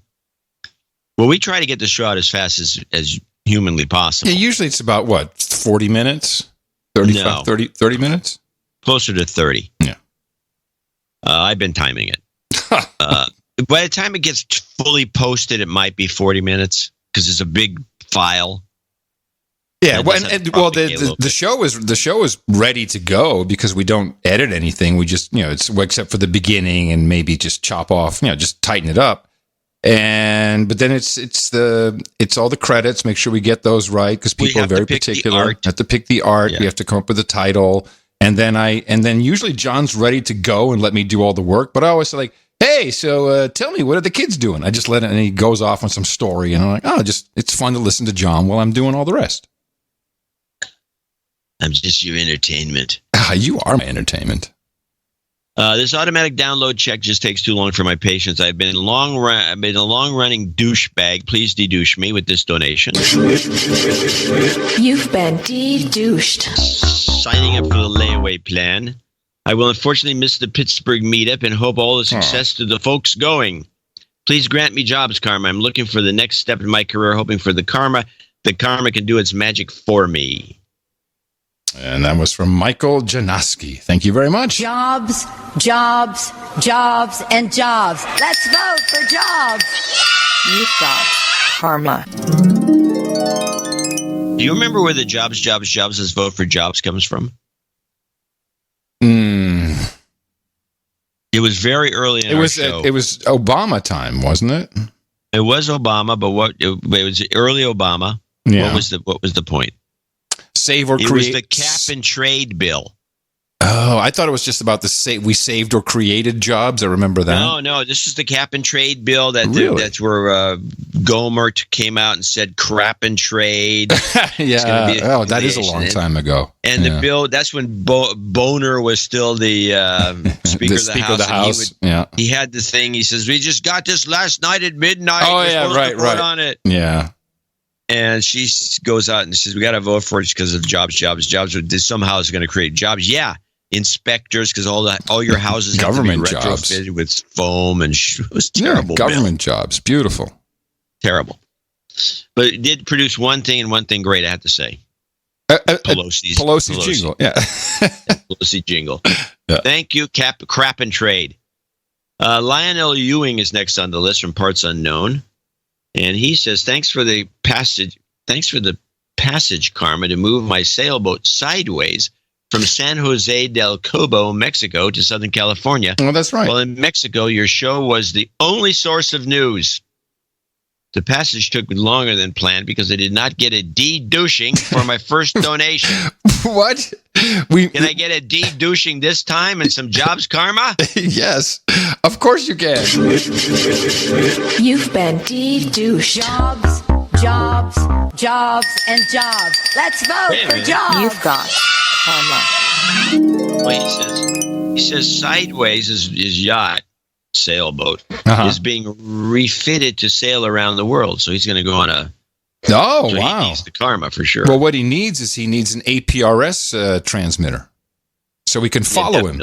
So we can follow him. Oh, that'd be great. Yeah, you should do that. Let up a balloon from time to time with a wire or something like that, and we can follow a transponder, kind of a blip. I'm sure there's more than a dozen people that would be interested in that. And they all listen to this show, coincidentally. Yeah. That's right. Esmeralda Gack in Ripon, Wisconsin, is last on our list, $200. And she wrote a note in. Curiously, my Squirrel Mail search feature is not working. Has gone belly up. You think if you put in GAC, well, okay, I already got it. I got it. Kill that thing. I hope I didn't request too much if I did just the dedouching check and the jobs karma. She did two separate donations, started with the $50 a month subscription and made a one-time $200 donation. Dear esteemed guardians, no, you get the full tilt here, Esmeralda. ITM, and thank you for your courage, the full tilt. What does that even mean? ITM, and thank you for your courage. This show is invaluable to my mental health and sanity. Thursdays and Thursdays are my favorite days of the week. That's good. Ours too. Yeah, Thursdays and Thursdays. So a deep thank you is in order. Please keep up the great work as long as you can before it starts to impact your own health and sanity. This is actually good for our health. Yeah, this is how we stay sane. Thank you. It's exactly right. Do it for the good of the society and mankind overall, and they keep the lights on, of course. Well, as long as we keep the lights on. If the lights can't be kept on, then we got a problem. Lack of help, then that's how it ends. Please or the government. Please dedouche me, as I've only once donated when I mailed you a card and $3 cash. I still hope cash is king. You've been dedouched. Please do a douchebag check for producers who were brought to no agenda in recent years, especially in the Trump era, by the podcast Pod Gods with a Z. Z, as she puts it. Hold on. With hosts Geo and Lax. I have it here. Douchebag check. No, douchebag check. There's your douchebag check. I don't really know how a douchebag check works, she writes, especially if people are on a subscription under 50. I'm guessing they'd email you guy anonymously. I hope I'm doing this right. I don't really know if I'm allowed this one, but I'd love a plug for superfangiovanni.com. What? How do you spell that? SUPERFANGIO Fangio. Vanni, VANNI. Where you can find what used to be the classic Loveline podcast. Huh. For anyone who used to listen to it on podcast one, it's now called Get It On. On all your podcast players at superfangiovanni.com. A necessary backstory below. Go podcasting. Jobs karma for my smoking hot husband who is currently looking for a new job in electrical trade in central Wisconsin, whose recent inheritance is funding my damehood. Yep. I hit him in the mouth regularly. And he's actually a big fan, but has yet to listen to an entire episode. I guess he gets bored. I have to elaborate and explain things to him when we get together, or when we listen together, which is the only time he listens.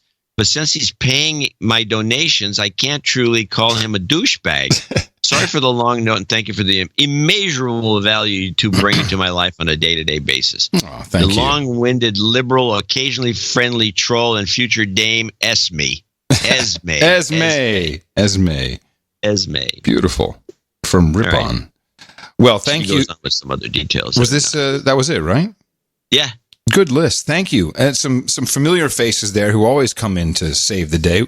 Sometimes once every half year, sometimes once a month, sometimes every quarter. It doesn't matter. It's exactly how the value for value system works. I give her some karma. Oh, well, I'm sorry. She also needed jobs karma, didn't she? Yeah. Yes, you're right. Yes, I got you. Jobs, jobs, jobs, and jobs. Let's vote for jobs. You've got karma. All right. That's a group of associate and executive producers for show 1134. I want to thank each and every one of them for making the show possible. And these credits are real, valuable, where accepted. You can put them on all kinds of places. People seem to add it to their social media handles or to the names, at least that are displayed, put it on their LinkedIn. You can probably say executive producer or associate executive producer of the No Agenda Show, episode 1134. You could even add in parens, according to the Mueller Report, the best podcast in the universe. And you can support us for our next Thursday show on Sunday. Dvorak.org/NA. I think you've got enough deconstruction to hit the water cooler and propagate. Our formula is this. We go out, we hit people in the mouth.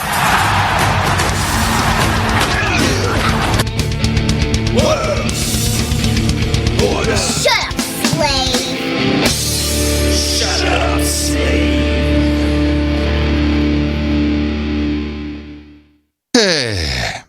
I wanted to talk briefly about the measles and the MMR vaccine.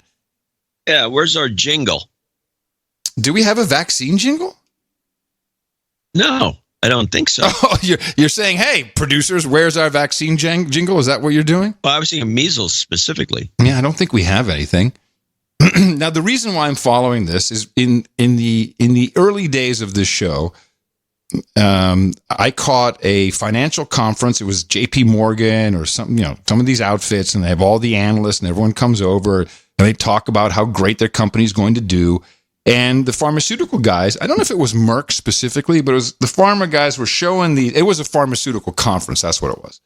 We're all kind of showing the same PowerPoints, and I might even have those somewhere still, but they're publicly available on their website. They're not hiding it. And the big bonanza, the big boom was going to be vaccines. Vaccines is where it's at. And we did have a real odd period. I don't know if you remember, where they had coming out with vaccines against smoking, all kinds of, which they called it a vaccine. It's like, that's really odd, but okay. Yeah. So then, at anything they could, they just labeled vaccine, and it died down a bit. And, we've had the anti-vaxxer controversies, and we've had, kind of bubbling along. And now this measles is really cropping up again. And this is the latest news, came out just recently. Interesting story here. A cruise ship has been quarantined in the Caribbean. A, Liz, why? And B, whose ship is it? A measles outbreak. Reports are now crossing right now. It's happening now. Owned by the Church of Scientology off of St. Lucia. 300 passengers and crew have been told by officials in St. Lucia, the Caribbean island, do not leave because a female passenger has measles. Measles it can be contracted via coughing. It can go airborne via sneezing. One person can infect up to 18 other people. This boat was supposed to leave on Thursday. So the passenger and crew are told you're... Did you ask me to stop? Yeah. Oh, I'm sorry. I didn't hear you yelling. I only yell at once. One person can infect 18 people. That was her stat. 18, specifically 18. Not 19. Not 19, not thousands. No, just one. I guess that's 18. all. Yeah. Where does that number come from? Hey, I'm suspicious when I hear something like that. The CNBC, man. They know their numbers. Via sneezing, one person can infect up to 18 other people. This boat was supposed to leave on Thursday. I think what she's saying is that if you sneeze in the air, the droplets... No, she never said that. She said one person can infect up to 18 other people. So if I've got measles and I kiss 100 people... Only 18 will get it. Only 18 will get it. Mm-hmm. All 18 of them men. Measles it can be contracted via coughing. It can go airborne via sneezing. One person can infect up to 18 other people. This boat was supposed to leave on Thursday. So the passenger and crew are told you're not allowed to disembark, but that the boat can leave port. It is not being prevented from leaving port if it wants to leave. So that's the issue right now. Stop again. Is there any producers or anybody that works at this network that you can't leave, but you can disembark? The ship could leave. The ship could leave the port, but people couldn't leave the ship. Oh, okay. The boat can leave port. It is not being prevented from leaving port if it wants to leave. So that's the issue right now. Highly contagious. The virus can go airborne. It stays in the air 1 hour after somebody coughs, and you can catch it if those droplets are hanging in the air. We'll stay on the story for And the ship is owned by the Church of Scientology. The Church of Scientology, that's All right, correct. got it. Check those Dow 30. I love that. I didn't know that. Is that this? That must be the Sea Org. I would think. Oh. Maybe they have more than one boat, but I thought if you were a clear, no, but you know what? Got on this boat, you couldn't get sick. Oh, John, come on! It's just saying again, religious nuts, whether you're Orthodox Jew nut or Scientology nut. Oh, you don't get vaccinated, probably. I don't even know what the rule is with Scientology. There's a subtle message here. We don't subtle? It's not subtle. It's pretty in your face. Now, a month ago, no, longer than a month. Those disease Scientologists. Religious nut jobs. Don't get anti-vaxxers. So a month ago, almost to the day, this is how long we've been following this uptick. I played the Brady Bunch episode when the Bradys all got measles. And that was kind of funny because that's the way I remember getting measles. And, then their whole thing was, I don't have to go to school. That's why little Billy is smiling and everyone's all happy about it. And Alice got the measles. Well, you can imagine that once someone got a hold of our great clips, that it really pissed off NPR. Are you sure it's the measles? The Brady Bunch episode, Is There a Doctor in the House, came out in 1969. Well, he certainly got all the symptoms. A slight temperature, a lot of dots, and a great big smile. A great big smile. No school for a few days. All 6 Brady kids come down with the measles, stay home from school, and play board games together. Boy, this is the life, isn't it?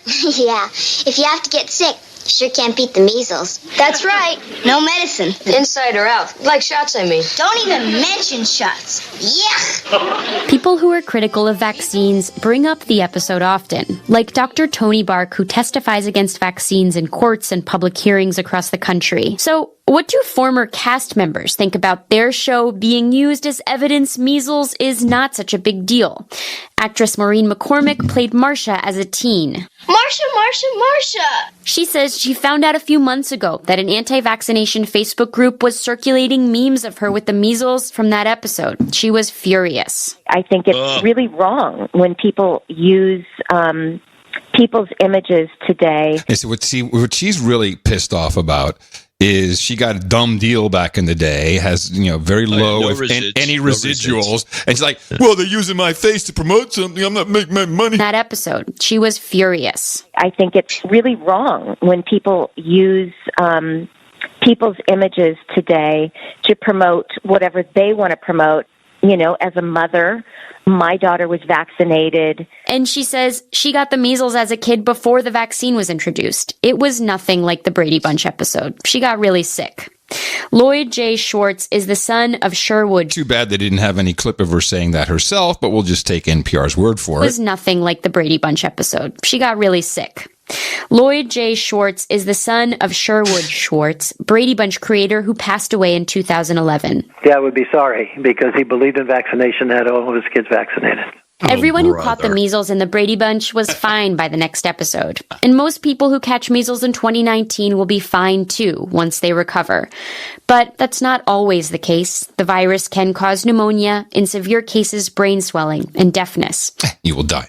So yes, of course, I want to reiterate, we're semi-vaxxers. I've had my vaccinations. My daughter's had her vaccinations, but I think you can overdo it a little bit. Well, I'm going to say this. I was thinking about this because I've been called out as a vaxxer when I'm not. Oh, I hate it when they're anti-vaxxers. Smallpox vaccine in me. Damn, you're really old. Which nobody else does. No one has that one anymore. I always say when somebody says, well, okay, then I would advise you, if you're going to call me out, to go get an HPV vaccination. Yes. If you're all in on this, go get an HPV vaccination because you know it does prevent certain number of throat cancer in boys. You can say it to men and women. Cancer. Yep. You can say it to men and women. Yep. Yeah. So I and men in particular, go get this vaccine. But look it up before you go get the vaccine. Look up a little details on its side effects. But since you're all in on this, go get that vaccine. Unless you get that vaccine, you got nothing to say to me. Because if you're not going to get that vaccine, then you're in the same boat I am. You're a semi-vaxxer. You can't start to condemn me unless you get the HPV vaccine. And if they go get that, fine, you can yell and scream. There's also, I got a very interesting note from someone that that a lot of this measles scare could also be related to Fifth's disease, which I had not heard of, and it has very similar symptoms. Have you ever heard of this Fifth's disease? I'm all ears. Go. Hold on. I just go. Yeah. Go. I'm looking up the damn Wikipedia page. Go. Oh. So I had it, and I just had to click on the link. It? Fifth, like fifth. If like Foxtrot, maybe this guy's got musical issues. He can't keep a beat. Fifth disease, erythema infectiosum, or fifth disease, is one of several possible manifestations of infections by parvovirus B19. Oh, it's a parvo. Yes. What is a parvo? Well, that's like a dog virus. The name fifth disease comes from its place on the standard list of rash-causing childhood diseases, which also includes measles, that's first, scarlet fever, second, no one talks about that, rubella, third, Duke's disease, but is really no one has ever seen that one, and sixth is roseola, but fifth is the fifth disease. And you look at these kids, it's also known as, was it slap cheek? Because it looks like your cheek has been slapped amongst all the dots. Anyway, why is there no vaccine for this? It looks just as shitty. That's the same type of thing. There is a vaccine for parvo for dogs. Okay, well, the perfect opportunity to start giving it to humans, because let's check in with Wall Street. A lot of earnings coming out this morning. Let's start with Eli Lilly. Looked like kind of a mixed quarter, and you can kind of see that in the trading this morning. Eli Lilly trading down a little bit there. Moving along to Pfizer, that one coming in, beat and raised for new CEO Albert Bourla. This is his first quarter as CEO of the company. He started January 1st. Pfizer did $8.9 billion in stock buybacks in the quarter. They've got another more than $5 billion in share repurchases authorized. So they've been spending a lot of their cash there, but everybody's always wondering about M&A for them. We'll round it up with Merck. That one coming in a beat as well, as you just detailed earlier. They're setting growth in oncology and vaccines there. In oncology, of course, their major drug is Keytruda, that huge immunotherapy cancer drug, coming in at $2.27 billion. That was actually slightly less than what analysts were looking for, but you do see the stock up 2.7% in the early market. One more thing to note on Merck. They make the MMR vaccine. That's the measles, mumps, rubella vaccine. And they cited growth there for their pediatric vaccine business because of higher demand in the U.S. and in Europe. So we'll see whether that continues with the current outbreak, guys. Yeah. Let's see if it continues. I hope it continues, because the stocks will go up. So they beat earnings. Surprise, surprise. Makers of the MMR vaccine. So now, if we just put ourselves, I think we have a show assumption that a lot of what's happening with vaccines and how they are portrayed is for profit motives. Why would it be any different than any other branch of the big pharmaceutical industry? Except this has been put into our heads as fear. You'll die. What could we do? I think I mentioned 1 or 2 shows ago that if we have these outbreaks in the Netherlands, or they see it in other EU countries, they're talking about it. And of course, now we have every state, and it's all look at all these people, the cruise ship. Do we not have a global outbreak? Are we not all going to die? And if I was running Merck, I'd be pushing towards that, and I'd be doing it in this manner. Dr. James Goodson at the Centers for Disease Control and Prevention in Atlanta says the U.S. measles cases are a direct result of the outbreaks abroad. When we see large measles outbreaks in other countries that are common... And I just have to stop this for a second. I look at all kinds of, certainly European news. I did not see this start in Europe. It started in the U.S., and I read it every single day. I didn't see measles vaccination calls and fear-mongering pop up until well after this started here. When we see large measles outbreaks in other countries that are common destinations for travelers from the U.S., That's when we often see the largest number of measles cases in the U.S., like we're seeing this year. Madagascar is grappling with a measles outbreak that sickened 70,000 people and killed more than 1,000. Ukraine had a similar number of cases. There are ongoing measles outbreaks in the Philippines, India, Romania, Brazil, and Venezuela. There have been smaller flare-ups in popular vacation destinations like France, Greece, and Israel. And it's unvaccinated travelers who are the problem. They're the ones who are bringing the virus into the U.S. The only reservoir for measles virus is people.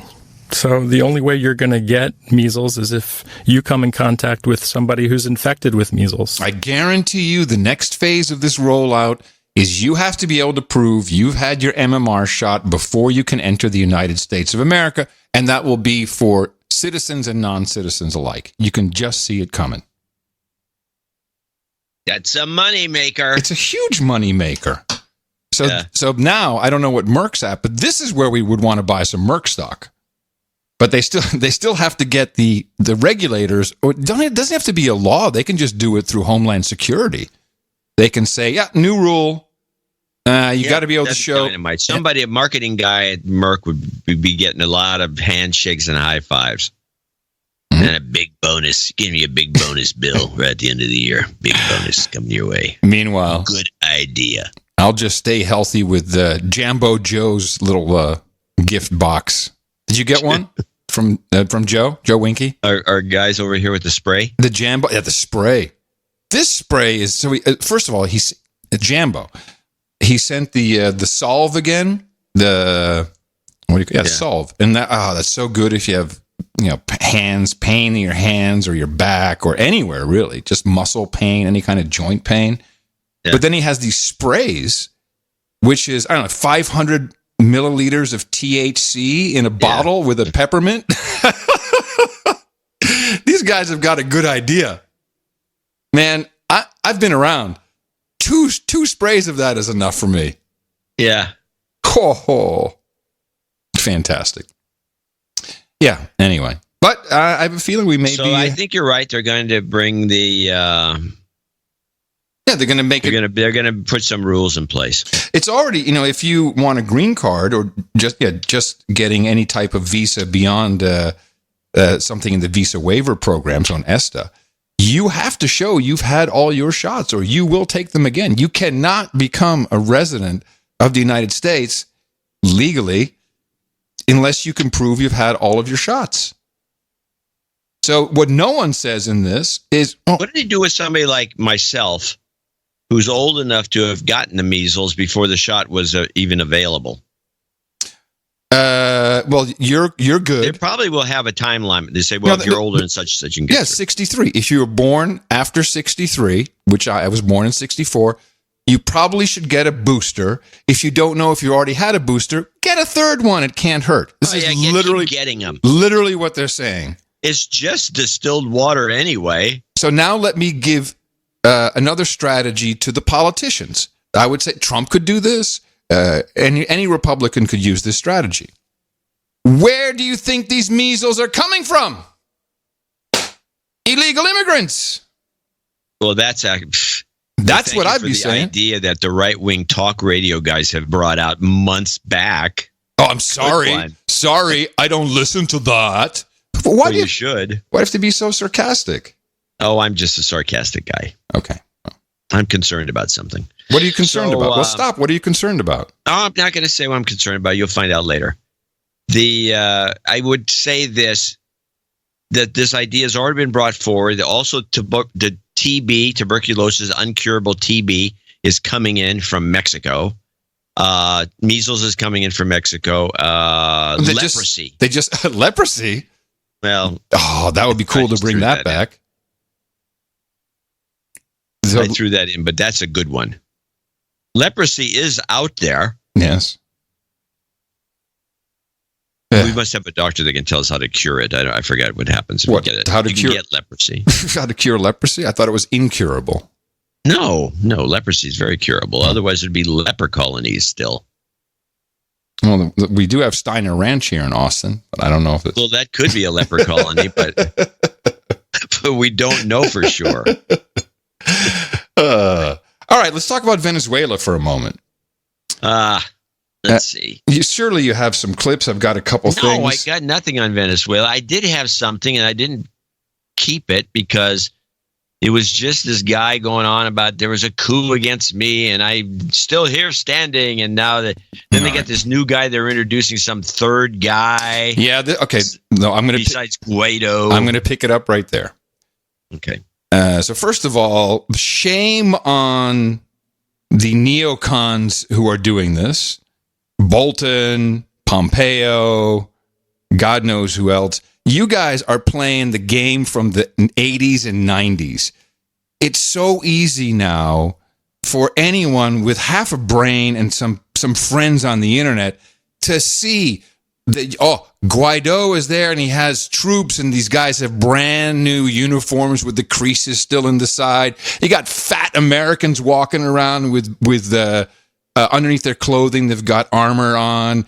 You've got guys wearing their American helmets. We've got M16 rifles, all the wrong equipment for what they would have there. We're not stupid. And of course, because of the internet, not only do we know this stuff, but the disinformation gets way beyond what you guys can do. You cannot control it. They can't control it anymore. Because typically, in a wag the dog scenario, all you need is that they had the camera. It's all been hold on. Are you, because you're talking to somebody, are you talking to the intelligence community? No, I'm talking to the military. Okay. Military intelligence. And let me tell you, on the ground, boots on the ground, boys and girls who are deployed, they're sick and tired of it. They do not want to deploy. They don't want another phony war. They're going to, it's becoming a problem. They see it too. It's like, this is bullshit. I don't want to go there. So what did they do in this old wag the dog situation? They got up on an overpass. That's where all the professional video you saw, which is pretty much, have you seen a whole bunch of selfie cam stuff? Now, mainly was shot from the bridge, from the overpass. You see an armored vehicle drive over people. It could have been anyone in that. They both have access to that. But it's really a small crowd of guys up there, and it's obvious that they even have the purple band. Hey, don't shoot me! I'm the one of the good guys with my purple band. It's so, and it's this is all mercenaries. They're all. But wait, let me finish. So you have you show videos of some smoke and some people getting roughed up, and maybe a shot or two. And that used to look really scary, but now we see that it's just a small bits of isolated occurrences, and it got no traction. No one jumped up and said, let's do it. They tried. This was, I think, a serious try, and it was so pathetic. Well, a couple of things. I think you're right in every way. It is pathetic. I think it was a serious try. I don't know who is behind it. I'm more inclined to think CIA. Yeah, it's totally CIA. Totally. But I'm reminded of a clip that we played about a year ago about some ex-spook that was discussing the Guatemala takeover, where we took over the radio station and started giving fake reports to drive out the government because they were afraid there was thousands of troops headed their way. There was nobody coming. It was just a big bluff. And I think that, I don't know who's behind all these things, but I think they're using exactly what you said, techniques and ideas that are from the 50s. Yes, from the 50s, yeah. The 50s. I'm not talking about the 60s. Yeah. They're using ideas from the 50s, and they learn nothing from Syria. They learn nothing from Iraq, which was given the green light because we're really welcomed with open arms, and they're going to be cheering us as we waltzed into Baghdad, which never happened. We always forget about that one. All the military experts and the spooks were all talking about, we're going to welcome our, they're cheering and parades for us as our tanks roll into Baghdad. This is going back to the 40s. This is what, when we took over, we came into Paris, not having taken the Nazis out. This is so pathetic and so old fashioned. And I don't know what they can do about it because for one thing, they can't get anybody into these positions of influence that know anything about social media. They're in Washington, D.C. Yeah. Well, So first of all, by the way, let me stop again. This is the biggest botch. We have to call it what it is. This is a huge botch. This is on the Bay of Pigs level. Well, it involves a lot of the same players, coincidentally. And again, CIA, Pompeo is running the op. He's an ex-CIA guy. And he dropped in to talk with Brolf about everything. You've seen the violence on the streets of Caracas and elsewhere. It certainly looks like Maduro is not going to go without a significant fight. So here's the question. What specifically is the United States prepared to do if Maduro arrests Guaido? Well, I'm not going to get into specifics, but we've made very clear we would consider that a major escalation. Wolf, we've watched throughout the day. It's been a long time since anyone has seen Maduro. He had an airplane on the tarmac. He was ready to leave this morning, as we understand it, and the Russians indicated he should stay. We think the situation remains incredibly fluid. We know that there were senior leaders inside the Maduro government that were prepared to leave. They told us as much over the past few weeks, and we're convinced that the Venezuelan people are going to get their democracy back. So if you say he was getting ready to head over to the airport and the Russians talked him out of it, are the Russians responsible now for what's going on? We've made clear all along, Wolf, that Maduro is surrounded by Cubans and has been supported by Russians there in Venezuela. And we've told the Russians and we've told the Cubans that's unacceptable. It's unacceptable to starve people. It's unacceptable to allow sick children not to be able to get their medicine. The nations of the region, the Lima Group, the Organization of American States are all demanding that we get democracy restored and that we get dignity back to this once great nation. It's a country that has the capacity for great wealth, and the United States is prepared to stand with the Venezuelan people, to support the interim government, to help a free and fair election take place, and then to build back this country. I am so against this. Now, I understand we can't have a Cuba situation where we've got missiles within range of Washington, D.C. Let's just make it what it is. And Trump, either he is focused on something else and like, oh, Mike will take care of it. Whatever it is, this is an impeachable offense for allowing this bullshit to continue. And people are not stupid anymore. Trump may understand that he can reach people with his Twitter, but he also has to tell them what's going on in some terms that they can understand, because now we're just finding out for ourselves, and it's bullshit what's going on. And as I've discovered, Guaido is just the beginning. That's just the front man. He's never going to be in charge. His only job is to bring Leopoldo Lopez back. And that's the big news from this botch and this debacle, is Leopoldo Lopez was brought out with Guaido, and this is the guy who was supposed to do it. But I think they completely failed. That's why you see Guaido like going, with like 8 people around him going, yeah, whatever, bro, because they could not capture the attention.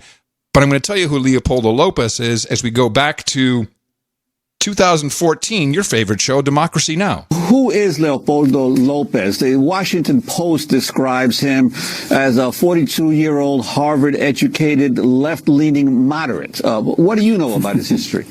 Left-leaning moderate would be quite a stretch. Leopoldo Lopez represents the far right of the Venezuelan political spectrum. In terms of his personal and political history, here's someone who's educated in the United States from prep school through graduate school at the Harvard Kennedy School.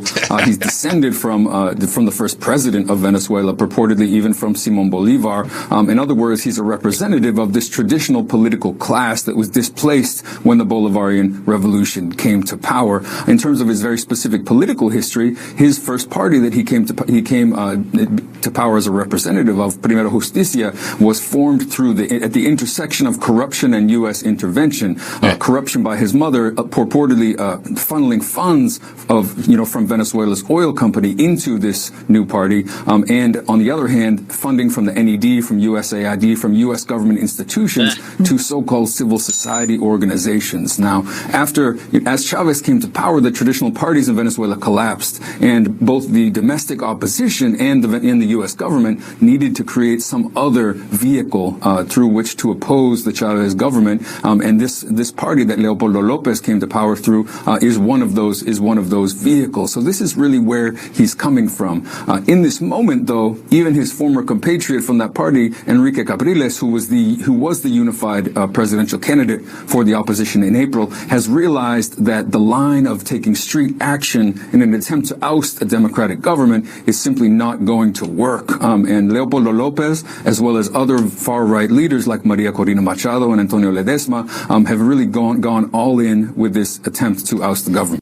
All right. So that's the guy you want to be looking at. That's the guy who was supposed to make it all happen. That's who Guaido brought out onto the streets, and it failed. And let's be honest, this is only about turf, oil, and drugs. Lots of drugs. You can even cut it down. You can even cut drugs, that down to just one drugs. thing. Just drugs. No, oil. No. I think drugs oil may be is the largest reserves in the world, bigger than Saudi Arabia. Yeah.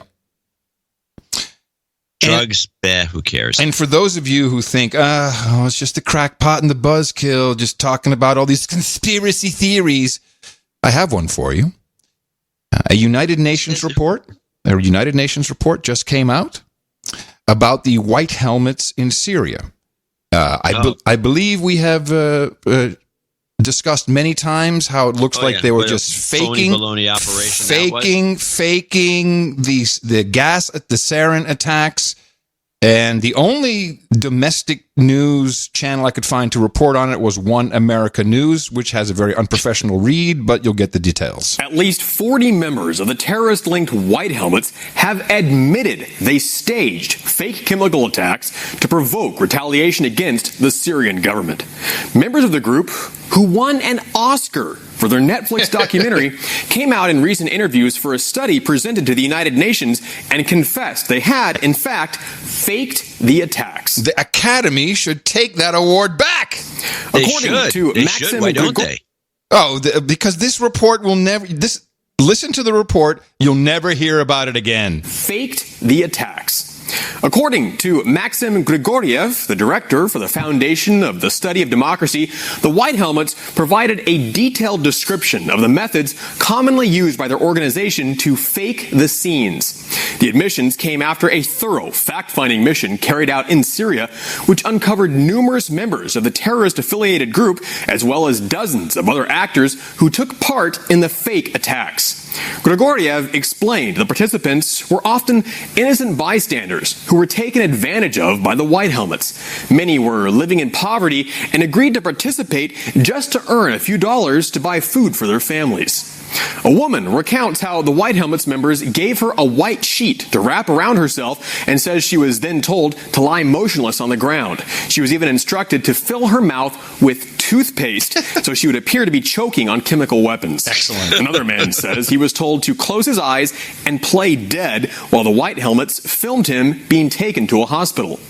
And in Douma, the site of last year's chemical attack near Damascus, a White Helmets member says that local children were given candy as a reward for acting like they were sick on camera. All right. Yeah, they should have won an Oscar then. The wrong category. That was the documentary. It should have been best acting by a group or ensemble. I'm going to show my support by donating to No Agenda. Imagine all the people who could do that. Oh yeah, that'd be fab. Yeah, on No Agenda in the morning. You know, it's too bad that these people don't get a chance to listen to No Agenda. We could tell them that next time this happens, they should ask for SAG minimum. Scale. You know, they could probably get double scale for a risk factor. Especially if you're having to choke on toothpaste. But most importantly, they need to get in the union so they can get their retirement benefits. Yeah, and free DVDs. Baron Latikin is at the top of our list to thank for show 1134. He came in with $178.67, followed by Abby Vensky. It's pronounced like Vensky. Okay.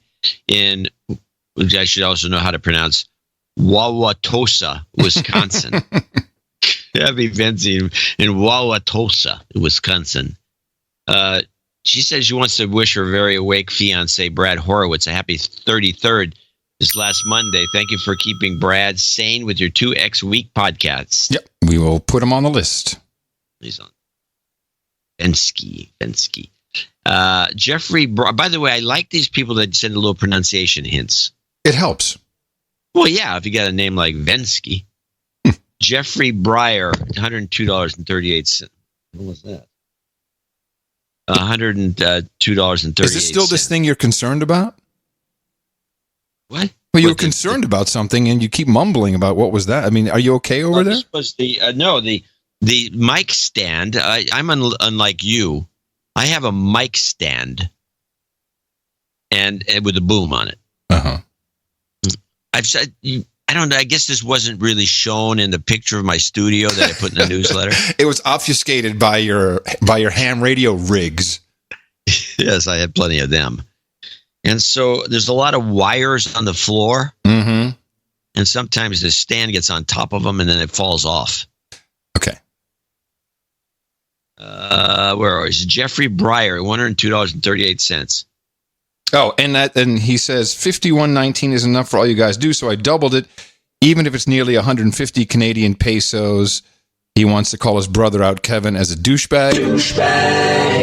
And I will remind everyone that for both Scandinavia and Australia, we will accept $200 in your own currency as an associate executive producership, $200 US, even though you fall very short, but that's the brotherly thing to do. Yes, because at one time their numbers were higher than ours. That's right, and yes, if you remember during the Iraqi War. Yep, and we benefited from that, so we're giving back. Well, I don't know if we benefited.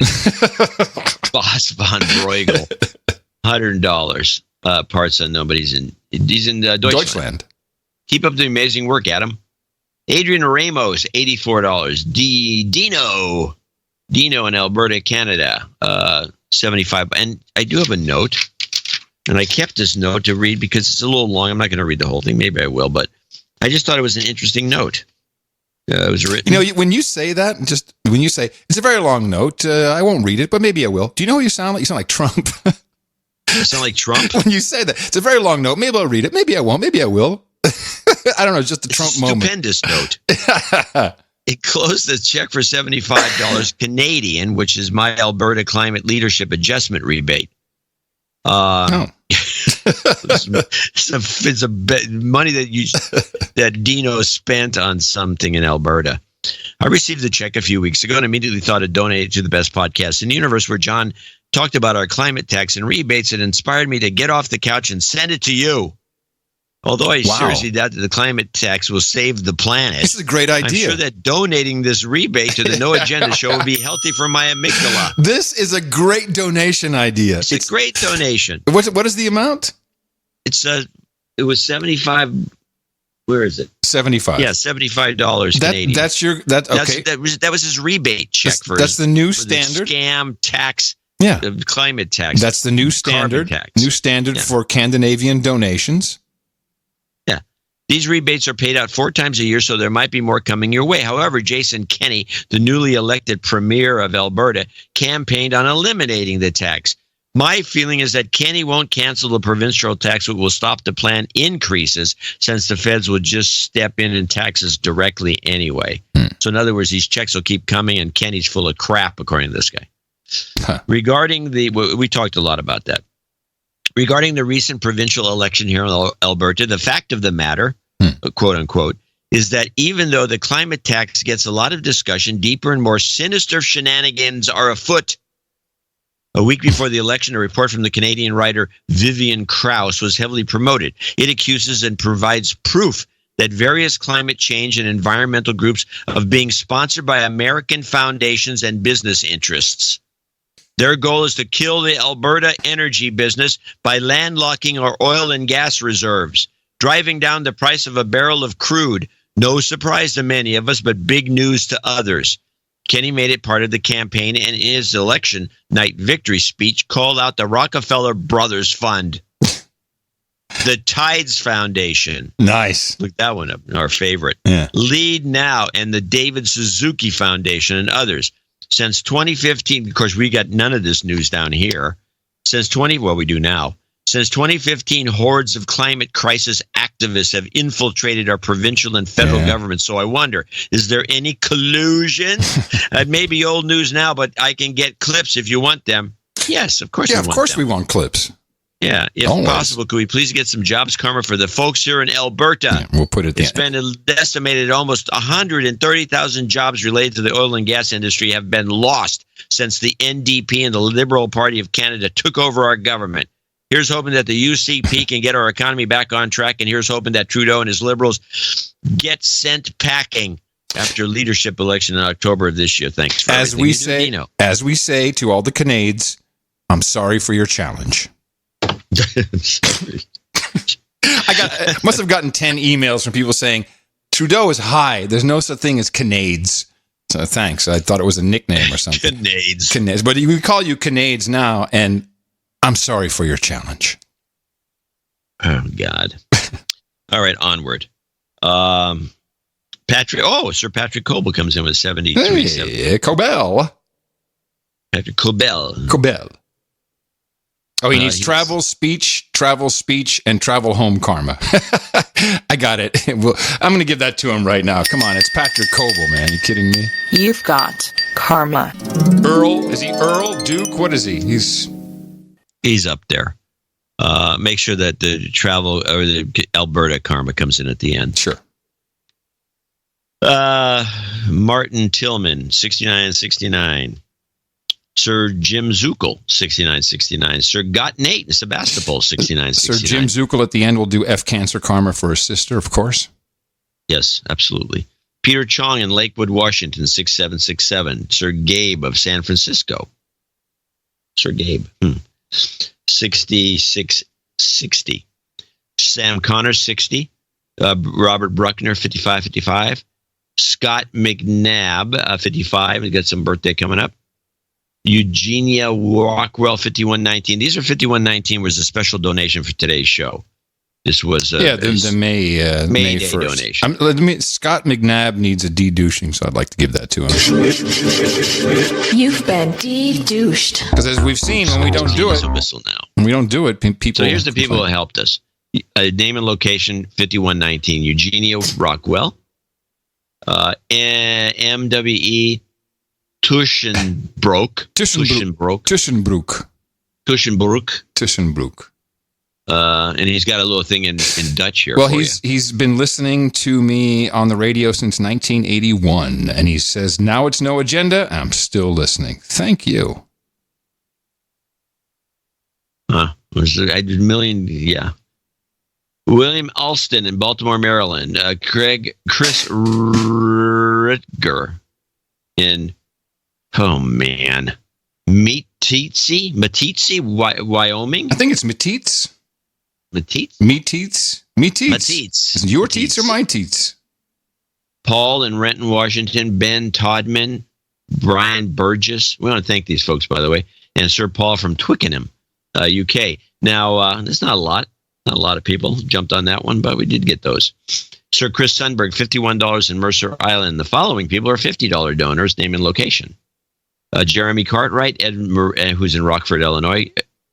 Esmerella Gack, who we talked about earlier, in Ripon, Wisconsin. Michael Janowski in Lindora, Pennsylvania. Bradley Ledin, parts unknown. Andrew Oxenham, Blake, or Blake, as he'd be called. Harper. And he needs Maxine Waters Gravel is back. Every show. Hold on, Blake needs a de-douching. You've been de-douched. And I presume you really need a de-douching. But yes, Maxine Waters Gravel, ever since the gravel came on the scene, invoked into life by Mnuchin, the gravel has just been so beneficial to us. And it asks, can you ask John to take me to the Seattle meetup? There's a code there for something. I thought I'd read it for people out there who need to hear it. I prefer the pronoun gravel. Holk, Holyk in Toronto. A lot of Torontonians today. Sir Brian Watson in Raleigh, North Carolina. Aichi Kitagawa in San Francisco is our last producer for this segment. I want to thank all these folks and people who donate lesser amounts. to show 1134. You keep us going. Yes, and Samantha needs, is on the list, happy 30th to her sexy boyfriend, Eric McKay. And I had something else. Yes, special Dame Karma. Adam and John, hoping you will break for me as I need your help. I know the power of the karma, as last year I asked for health karma when I was diagnosed with diabetes. I now have that completely under control and don't need any meds. So thank you for that. Well, you don't thank us. Now I need karma again, not for me, but for my lovely husband, who has the second job interview for a position as a mainframe DBA. Wow. Old school. He really needs this job, so may we ask for some jobs karma? I would be so very grateful, as he's getting a little bit restless hanging around the house since he was made redundant from his last job in September. The mainframe jobs don't hang on trees, she says. Lots of love. Dame Dane. Of course we'll do that. And I'm glad everything's well with you. And while we're at it, let's talk about the meetups. We already thanked Daniel for noagendameetups.com. We have quite the list. May 2nd. That would be today, is the Seattle meetup. Let us know how that goes. I wonder if they're doing it after the show? Yeah, it must be. May 4th in Baltimore, Maryland. Also the 4th, Flint, Michigan, Part 1 and Part 2. May 5th, the Brussels, Belgium meetup. The 18th, Cincinnati, Ohio. May 25th, Eastern North Carolina and Pittsburgh, Pennsylvania. And again, on June 6th, if you miss it on the 2nd, another meetup in Seattle. And on June 8th, Oklahoma City. Go to noagendameetups.com to get all the information, or start your own, actually. And I really want to thank everybody who, all the producers who helped us with the show today. Good notes, good information. I like that. I like it when we have stuff to talk about during the segment, and appreciate the value you are getting out of this, because you're showing it to us, and we really appreciate that.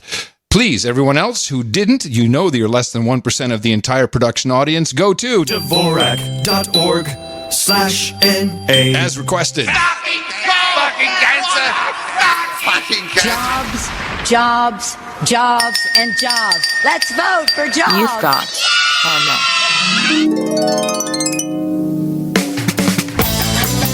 It's your birthday. Oh, no, Brand new month, 2nd of May 2019. Here's your birthday list. Sir Chris Ruddy says happy birthday, of course, to his son Ben. It would have been his birthday.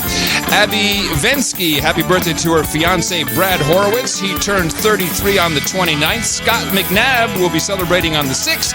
Samantha Holick says happy birthday to her sexy boyfriend Eric McKay. And our very own Eric Bashul from the back office says happy birthday to his smoking hot wifey Danelle, who celebrates on the 4th. Happy birthday from everybody here at the best podcast in the universe. It's your birthday, yeah. We have a knighting, which I'd like to do. Let me see. No, we have a daming. Haha. Did we read her note? Did we read a Kim Smith note? John? Did we miss it? That's interesting. There was a note, I remember. Let me see if there's something I printed. Because maybe she closed out the gap, and I don't see it. Or yeah, maybe I she think just that would be it. Or maybe she just counted it all up, and I got no. I want to make sure if she had a note that we give it to her. And this would be Kim Smith, no? Is it Smith? Yes, Smith. Well, now you can play the jingle. Okay. That's right, ladies and gentlemen, we cannot do a daming without finding the appropriate notes. That means we head over to the latest technology. If you're in 1975, it is the one and only Squirrel Mail. John C. Dvorak can get any note from that thing. He can pull up any type of information. Yes, ladies and gentlemen, it is the one and only Squirrel Mail.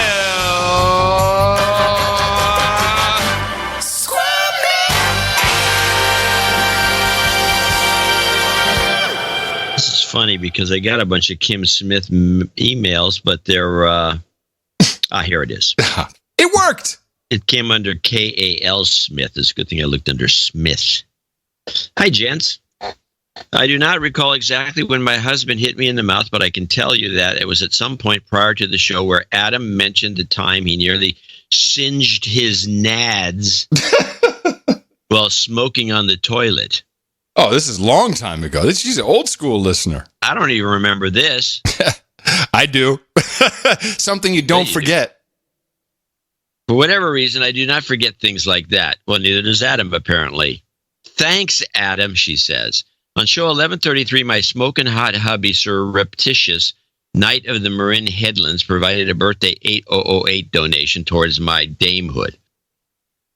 Prior to the 420 birthday gift, he recently informed me that all donations he's made since his knighting on show 1000 also received via an 8008 donation. Oh. See a preoccupation here. Are being counted towards my damehood. Now, that's just good husbanding. Husbanding. Turns out the birthday boobs donation he thought would bring me close to damehood has brought me right up to the round table. Did I mention the guy is smoking hot? Mm-hmm. Attaches my donation spreadsheet.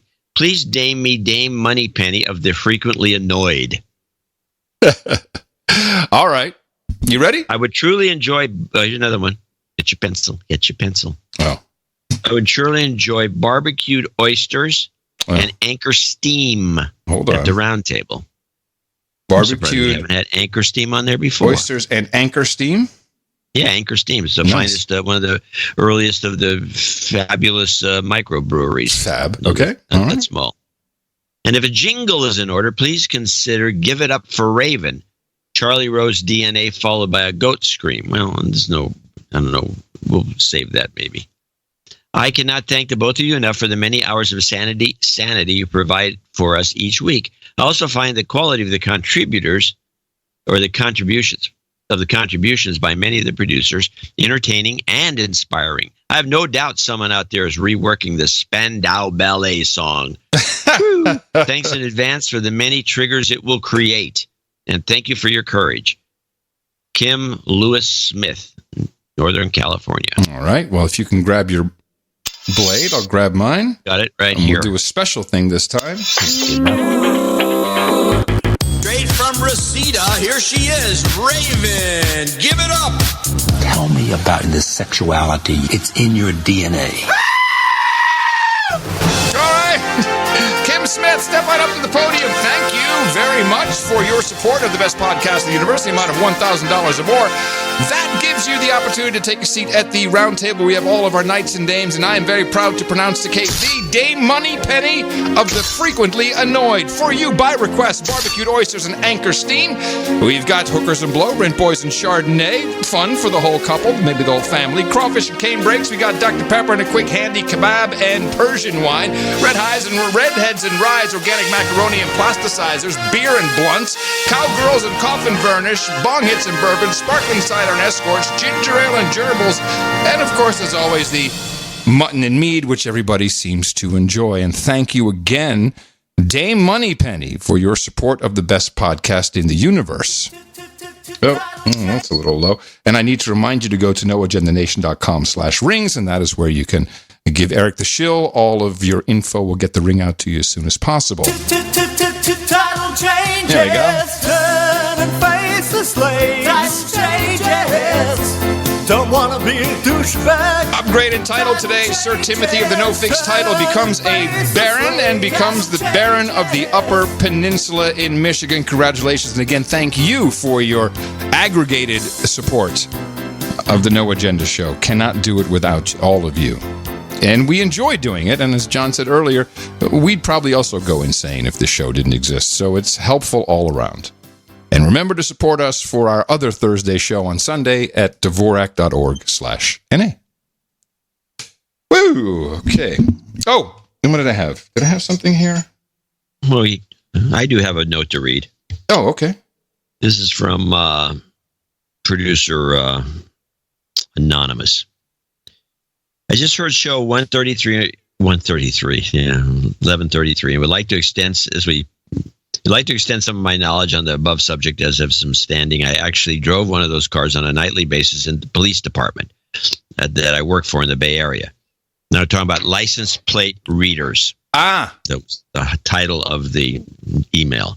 The LPR license plate reader record the plate, obviously, in a smaller JPEG photo and the GPS location of the hit. The data is then uploaded to the California-wide database in California, which is only accessible to law enforcement agencies. For instance, if I want to access a plate as a local cop, I need legitimate reasons, including a crime, aka a crime I'm investigating, like fraud, kidnapping, domestic violence, you name it. Reference numbers for the investigation, etc. What we all need to watch out for is private license plate readers, which are becoming a very real thing. That's a business. That's a good business. I've seen many private. Yes, it's a great I'm thinking about this. That's a good idea. There you go, exit strategy. There goes that one guy who won't donate. I've seen many private entities going out and placing these on their properties. These private vendors then manage the data. I would assume that they have the ability to sell whatever data they may have to whomever will pay for it, which definitely is not local state law enforcement at this stage of the game. Many repos, credit companies, etc., contract with these vendors who have their own mobile tow truck license, plate readers, and mounted readers on private shopping malls, business lots, etc. So if you had any cop questions, you can ask him. So what these guys do is apparently they go out looking for repos and deadbeats and all these things that the law enforcement won't deal with, and because it's not their job. And so they've set up the kind of it's like a vigilante operation. Huh. Yeah, there's so much collection. It was, I still don't have. They're doing. Here's another one. Somebody's doing private. Maybe this is done by the city of Oakland. It might be the city of Oakland, but they go, if you park your car at the Oakland airport, your license plate, every license in the whole giant parking lots are scanned, looking for people that are violating anything possible. Outstanding warrants. If you have an expired tag, this happened to me. That's why I know. I had an expired tab, and I end up come back from my trip, and I go into the airport parking lot. And there's a ticket. You got a ticket. Huh? Because they scanned you? Yeah, they went apparently and they scanned all this things, and bing, boom, there I was with a expired tag, and I get a ticket. I still don't have my mailbox sorted out. And I've gotten a lot of helpful information from people. And one of our producers, she said, I've been waiting for it to pop up. So I think she's in, I don't know if she was in real estate. I have to look it up again. And she says, oh, yeah, no, look at this link. And it's just one of these sites, like findaperson.com or whatever the heck it is. John, every address I've lived at back to 30 Glen Road, Verona, New Jersey, with every phone number accurate. Yeah. Up until my last place of residence. Yeah, you have to pay like $50 a month to get that stuff, unless you got a free month or a free day. Well, she just sent me a link. I was like, this is crazy. There is no such. In fact, I don't get U.S. Postal Service, but I do get FedEx and UPS because they apparently can find the address. But none of them ring the doorbell. They knock. And so I finally asked one of them, if you ring the bell, I might hear it because I'd missed the guy at a return. And I said, no, I don't do that anymore because I don't want to be recorded. See, all these doorbell things, these doorbell cameras. Yeah. Yeah, they don't want, even though they're probably being recorded anyway, they hate it. Yeah, no, they are. Yeah, Mimi was bitching about that. She's got a Ring. She just installed one on the house up north. Yeah. And she says, I don't know if you tell this story. You got to tell the story now. She says apparently it records when she goes out to take the garbage out. It records her coming and going, and then it makes a clip and then sends it to her by email. And she's got all these clips of herself. Yeah. Walking in, and when she first saw the clips, she says, who the hell is that woman that's hanging out in the front? These companies let law enforcement into your cameras. They have almost an open pipeline. So, this is not as the OTG specialist in our little No Agenda family, I would recommend she get rid of this device. I have discussed this exact same thing with her. Okay. Well, good. And she said no. And I said, well, the cops are looking. She said, I don't care. What difference does it make? It's one of those. Yeah, that's how it starts. Yeah, no. So you told her you're no longer visiting? Is that the idea? I'm not. Well, if that's the case, she says, I'll keep it for good. I'll get a second. Hey-o! I'll get one on the back door. Yeah, it's gotten pretty bad. It's really gotten pretty bad. All right. Well, by the way, if the police can get access to the stream, or take a look at the videos, that means a criminal can too. That's the problem. Oh, easily. So a criminal can watch her comings and goings. Oh, she's back. Oh, she's back. Gone. Oh, she took off. Yep, she's out now. She's gone. Of course, having a Fila dog in the house keeps will teach somebody a lesson. In one of those Venezuelan dogs? Brazilian. Yeah, same thing. Yeah. Yeah. You got to be careful. They can turn on you and kill you. Yeah, well, I don't think that's going to happen. Or a glitch could kill you. Computer troubles for some big airlines yesterday. A glitch involving booking and check-in systems at American, Alaska, and JetBlue. Some travel delays. Passengers couldn't get their boarding passes. That's a problem. The ticketing company behind the glitch, Sabre, apologized on Twitter, fixed the problem by yesterday afternoon. Okay, it's over. I cannot believe that and this is what, Fox Business News? Shame on you, glitch. I mean, why don't you just read headlines from Twitter? Don't even bother doing news anymore. It's a glitch. Well, that'd be CNN. Well, their ratings are showing. And they're not doing it. They can't even do that right. No. And I did just have to, because we haven't really touched on it, on the Extinction Rebellion in the UK. We've had, some clips. Yes, you had a clip. Don't get all excited. I have an extended clip for today. These are the people who say that we need to immediately take action, and they are taking action. They've blocked off the London Stock Exchange. Their action is to screw things up. And they've been, one woman glued her breasts to the pavement. Yeah, I like that one. Yes, I don't know how smart these people are. Let it happen! It was Britain's biggest civil disobedience protest in decades. I don't know if that's true, but we'll just take it from them. Bringing climate change to the heart of political debate. Hold on. I think the situation. Stop the clip. What did she say?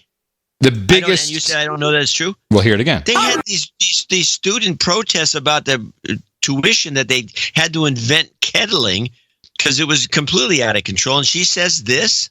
Yep. Let it happen. It was Britain's biggest civil disobedience protest in decades. Yeah. I don't think that's true. At all. It's not true. It's not even close to true. But it makes you pay attention. Bringing climate change to the heart of political debate. I think the situation is certainly a grave one. And I think that the most important thing is to ensure that our government acts. Politicians should be judged on actions, not words. We should show that we're making a difference rather than simply telling everyone how important it is to change. But Extinction Rebellion activists were left disappointed when Environment Secretary Michael Gove failed to declare a climate emergency. So on Tuesday, their leader was already warning Reuters there was more non-violent civil disobedience to come, like refusing to honour personal debts. That would entail a mass refusal of paying off mortgages, student loans. That's interesting. I mean, that is just purely my opinion, though. That's what I'll be saying when we're talking strategy, that I think that's the kind of way to go. Oh. And actually, what we want is, with all of this, we don't want to be in a battle, really. We want the institutions that we're all part of to wake up and go, which is happening. The financial institutions, businesses going, we just can't carry on as we are. So what are we going to do that's different? Why not? Bradbook said a mass debt refusal would, quote, turn the financial system upside down. Reuters' Matthew Green is following the story. Clearly the movement's going through a lot of internal debate at the moment and deciding how they can make the biggest impact after surprising everybody, I think, even themselves, with the amount of support and attention they gained over the last few weeks. Many people say that it's unrealistic to rapidly decarbonize the economy, but Extinction Rebellion is arguing it's not about what's realistic, it's about what has to happen to avoid the most apocalyptic scenarios found in peer-reviewed climate science. The challenge for Extinction Rebellion. This is my favorite. Peer-reviewed climate science. Are you kidding me? These are models, man. These are models. Rapidly decarbonize the economy. But Extinction Rebellion is arguing it's not about what's realistic. It's about what has to happen to avoid the most apocalyptic scenarios found in peer-reviewed climate science. The challenge for Extinction Rebellion is getting more people and those in power to agree with that view. Rebellion! Extinction Rebellion! Well, this happened in New York too. Ah. I have a clip. Oh. My clip's a little less. It doesn't have the one factor which I thought was quite interesting. Don't pay your bills. Yeah, this is don't pay your mortgage. Yeah, that's a great idea. Yeah, what could possibly go wrong? Get foreclosed, become homeless. I mean, what kind of logic is this? This is, to me, this whole thing at this point with all these crisis rebellion. What is this thing? It's the Extinction Rebellion. All these protests and all these marches that are really hurting commerce. This is the monster that's been created by the left. They deserve this. So here is what's happening in New York City. Arrested 7 nonviolent protesters Tuesday as they peacefully blocked access to Democratic Senator Chuck Schumer's Manhattan office.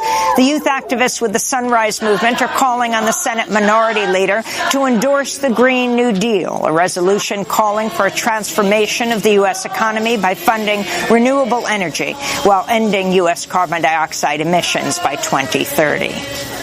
I'm willing to get arrested and put my body on the line for the Green New Deal because it means the bodies of all of the people who are being affected by the climate crisis. We are here demanding that Senator Schumer sign on to a Green New Deal. Stand with us, Chuck Schumer.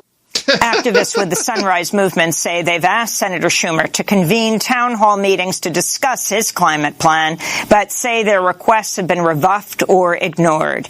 This is Araceli Jimenez, a resident of Brooklyn's Sunset Park neighborhood. I have lived in Sunset Park since I was 4 years old. It is a low-income, immigrant community of color, and it was ravaged by Hurricane Sandy. So I have seen what the climate crisis is going to do, what it's already doing to communities like mine all across this planet. And when our Senate Minority Leader refuses to co-sponsor the only plan on the table that is going to address the crisis at the scale that science and justice demand, then that is unacceptable. I will not stand for it, and neither should you. Hold on. That's not the only plan on the table. Oh, yeah. No, it is. You're not paying any attention, chump. Hey, Beto That's the only plan on the table. We must do it now. We have to stop all carbon dioxide. That means stop breathing. Beto has a plan. Well, Beto's out of the picture. Beto's got a $5 trillion plan. Do you see the oil and gas industry as an opponent in that? Won't you have to fight them? Won't you have to declare yourself in opposition to their interests? Well, I think the short answer is yes, in some significant way. We know that certain oil and gas corporations have been fighting public policy on this issue, have been hiding their own science and research at the expense of our climate and human life. So wherever those two things come in contrast or in opposition, I'm always going to choose the people of this country. Having said that, I want to make sure that those who work in the oil and gas industry, those who work in the fossil fuel industry are brought along as partners to make sure that we make this transition in the 10 years that we have left to us, as the science and scientists tell us. So first of all, he's bringing the oil and gas partners. And he's right, because if you really want to go to wind and solar, you need to treble your gas electricity generation capacity. So he's saying industry are brought along as I'm sorry, I'm not following the message. Partners to make sure that we make this transition in the 10 years that we have left to us, as the science and scientists tell us, to make the kind of bold change that we need. We cannot afford to alienate a significant part of this country. We cannot do this by half measure or by only half of us. It can't be Democrats versus Republicans, big cities versus small towns. We all have a shared interest in a cleaner future for this country. So I'm going to work with, listen to everyone, anytime, anywhere, to make sure that we advance this agenda and get to zero net zero greenhouse gas emissions by 2050. No. That is not going to fly. You know, the funny thing is his cadence has been slowly changed since he can't hear Obama a lot anymore, because it used to be when he ran against Cruz, it sounded like Obama a little bit, tried to make his Obama sound. Now he sounds like a robot. His cadence is just you can't listen to it for very long. Yeah, he's very nervous now. He can't really get anything out. He's wearing suits and ties. It's probably cutting off his circulation. And the tie. Everyone knows that a tie around the neck, especially if you tie it properly, it cuts your blood to the brain.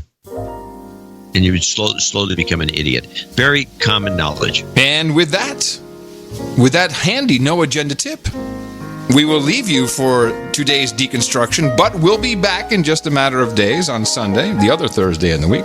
And we'll bring you another 2, 3, for hours and hours of entertainment.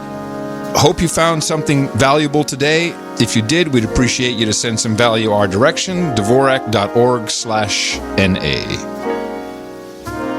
And coming to you from the frontier of Austin, Texas, it is the capital of the Drone Star State, here in FEMA Region Number 6 in all governmental maps. Remember, Dvorak.org/NA. Until next time, in the morning, everybody, I'm Adam Curry. And from northern Silicon Valley, where the Zephyr was on time and we were on time, I'm John C. Dvorak. Once again, Dvorak.org/NA. Until Sunday, everybody, we say adios, mofos, and such. Thanks to Donald Winkler, Jesse Coy Nelson, Sir Chris Wilson, Vinnie Payne, and Brian Longenecker for our end of show mixes.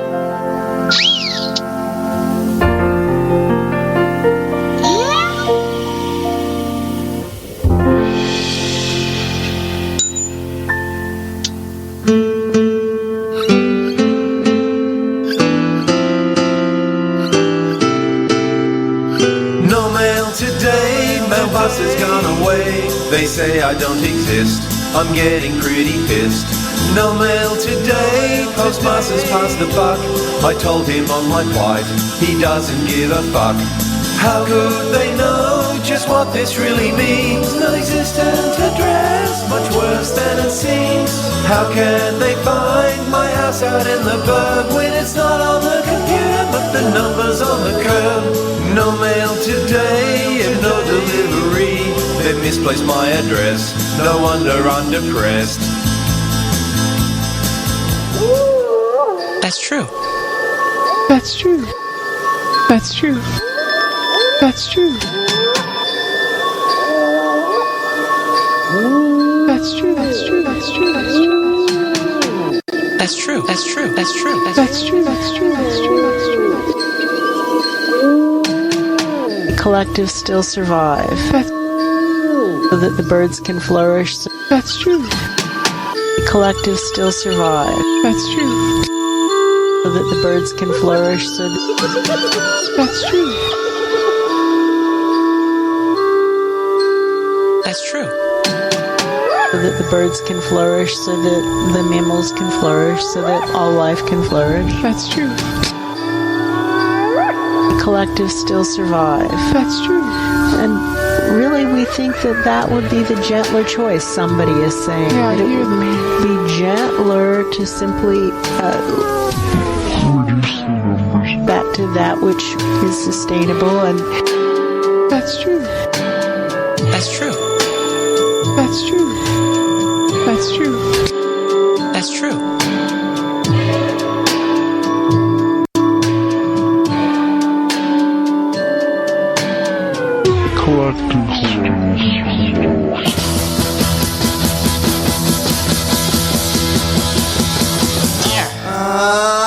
I'm down. Thanks, Obama. Sanctuary, sanctuary, sanctuary.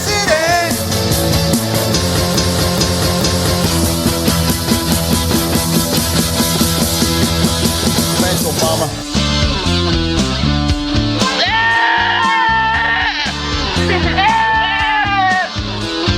Adam and John C. Dvorak. They'll deconstruct the news for you. Adam Curry and John C. Dvorak. That is what they came here to do.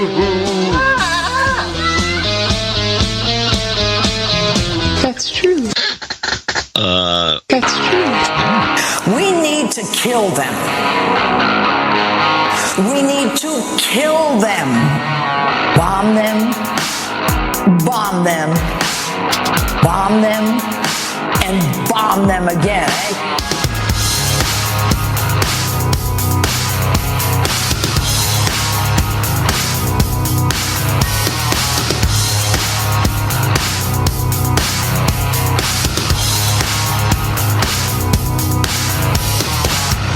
We need to kill them. We need to kill them. Bomb them, and bomb them again, eh? And bomb them again, eh? Bomb them, and bomb them again, eh? And bomb them again, eh? Bomb them, bomb them, and kill them.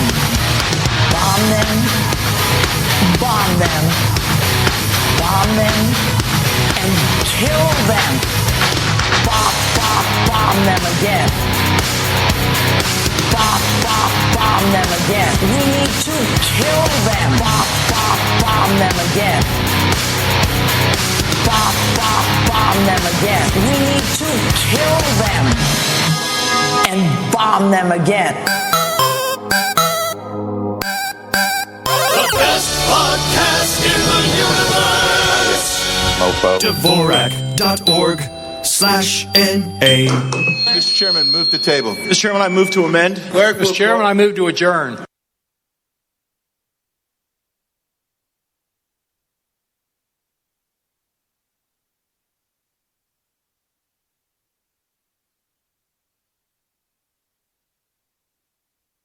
All right, stay tuned to the No Agenda stream, noagendastream.com. We've got that Larry show coming up next. No Agenda Live. High quality podcasts. You're listening to the No Agenda stream. This is Nick the Rat, and I love the No Agenda stream, the best podcast, information, and entertainment stream in all streamdoms. There's a lot of streams out there, but this is the best. The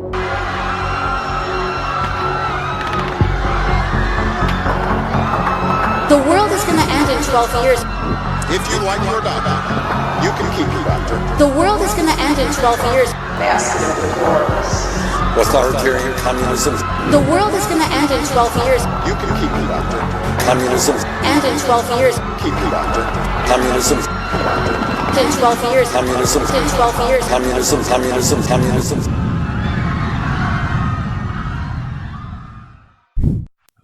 What are those sounds? That's the sound of suffering. The audio portion of Commie Life. A dystopian nightmare that has, at times, covered vast portions of the planet. And, like syphilis and herpes, never really seems to go away.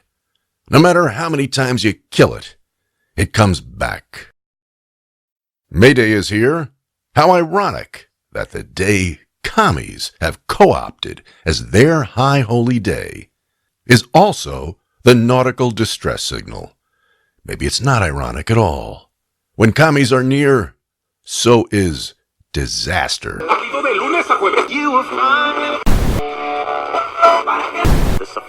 You're killing me, Larry! Hello, Larry! Hello, Larry! Hats off to Larry! Larry. Fucking Larry. Larry! Larry! Larry, get into bed now! We're going to have some fun at Commie expense with a selection of commie-hating haikus written by you wonderful, vulgar, incisive listeners. We'll get to those selections in a little bit. Stay with me. Now, we tend not to get overly political on this show other than to say that we don't like commies. They fuck up the world. Wherever they seize power, death and destruction and disease and scarcity and starvation and misery and death on a massive scale soon follow. There are simple reasons why communism does not work and never will work. And those elbow-patched poli-sci and history professors never ever mention those reasons. Capitalism is organic. Nobody invented it.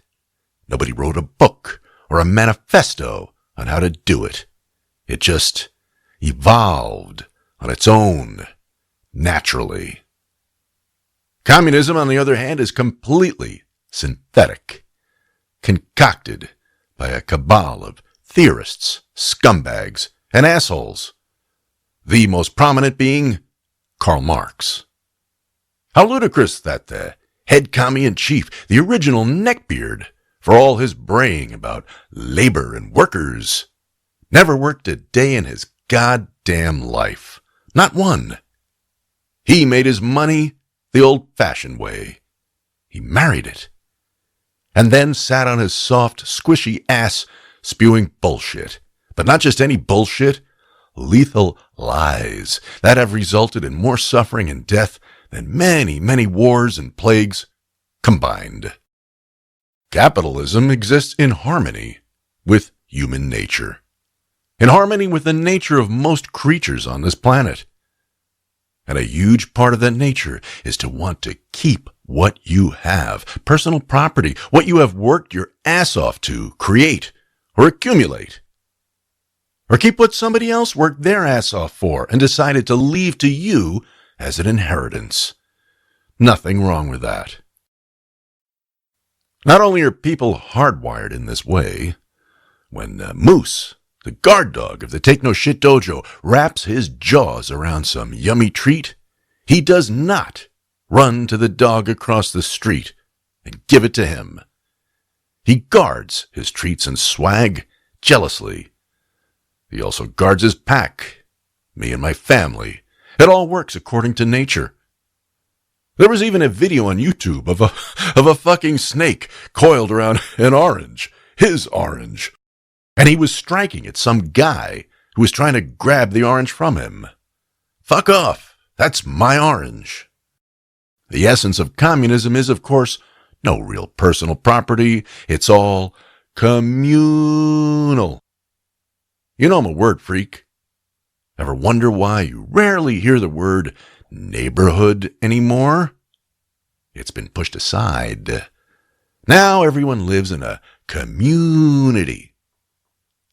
And beyond the physical community, there are jillions of virtual communities, for ethnicities and sexual preferences and weight class and age and on and on. Community. It's no accident. Another word that's been around forever and is getting popular again is collective. What the fuck does that mean? Well, simply, if commies run the show, thugs with guns and uniforms will eventually come knocking on your door to collect your stuff and redistribute that to the community so everyone can be equal. It's really simple shit.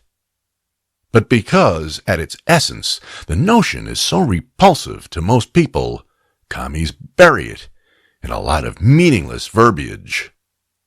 The real name of communism should be, gimme what you got.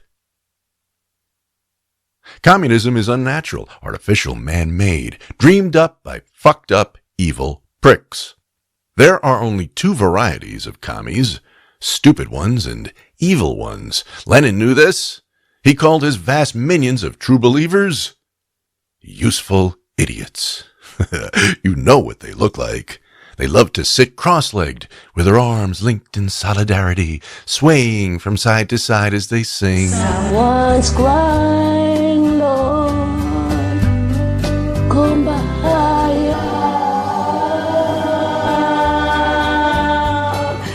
And as they do,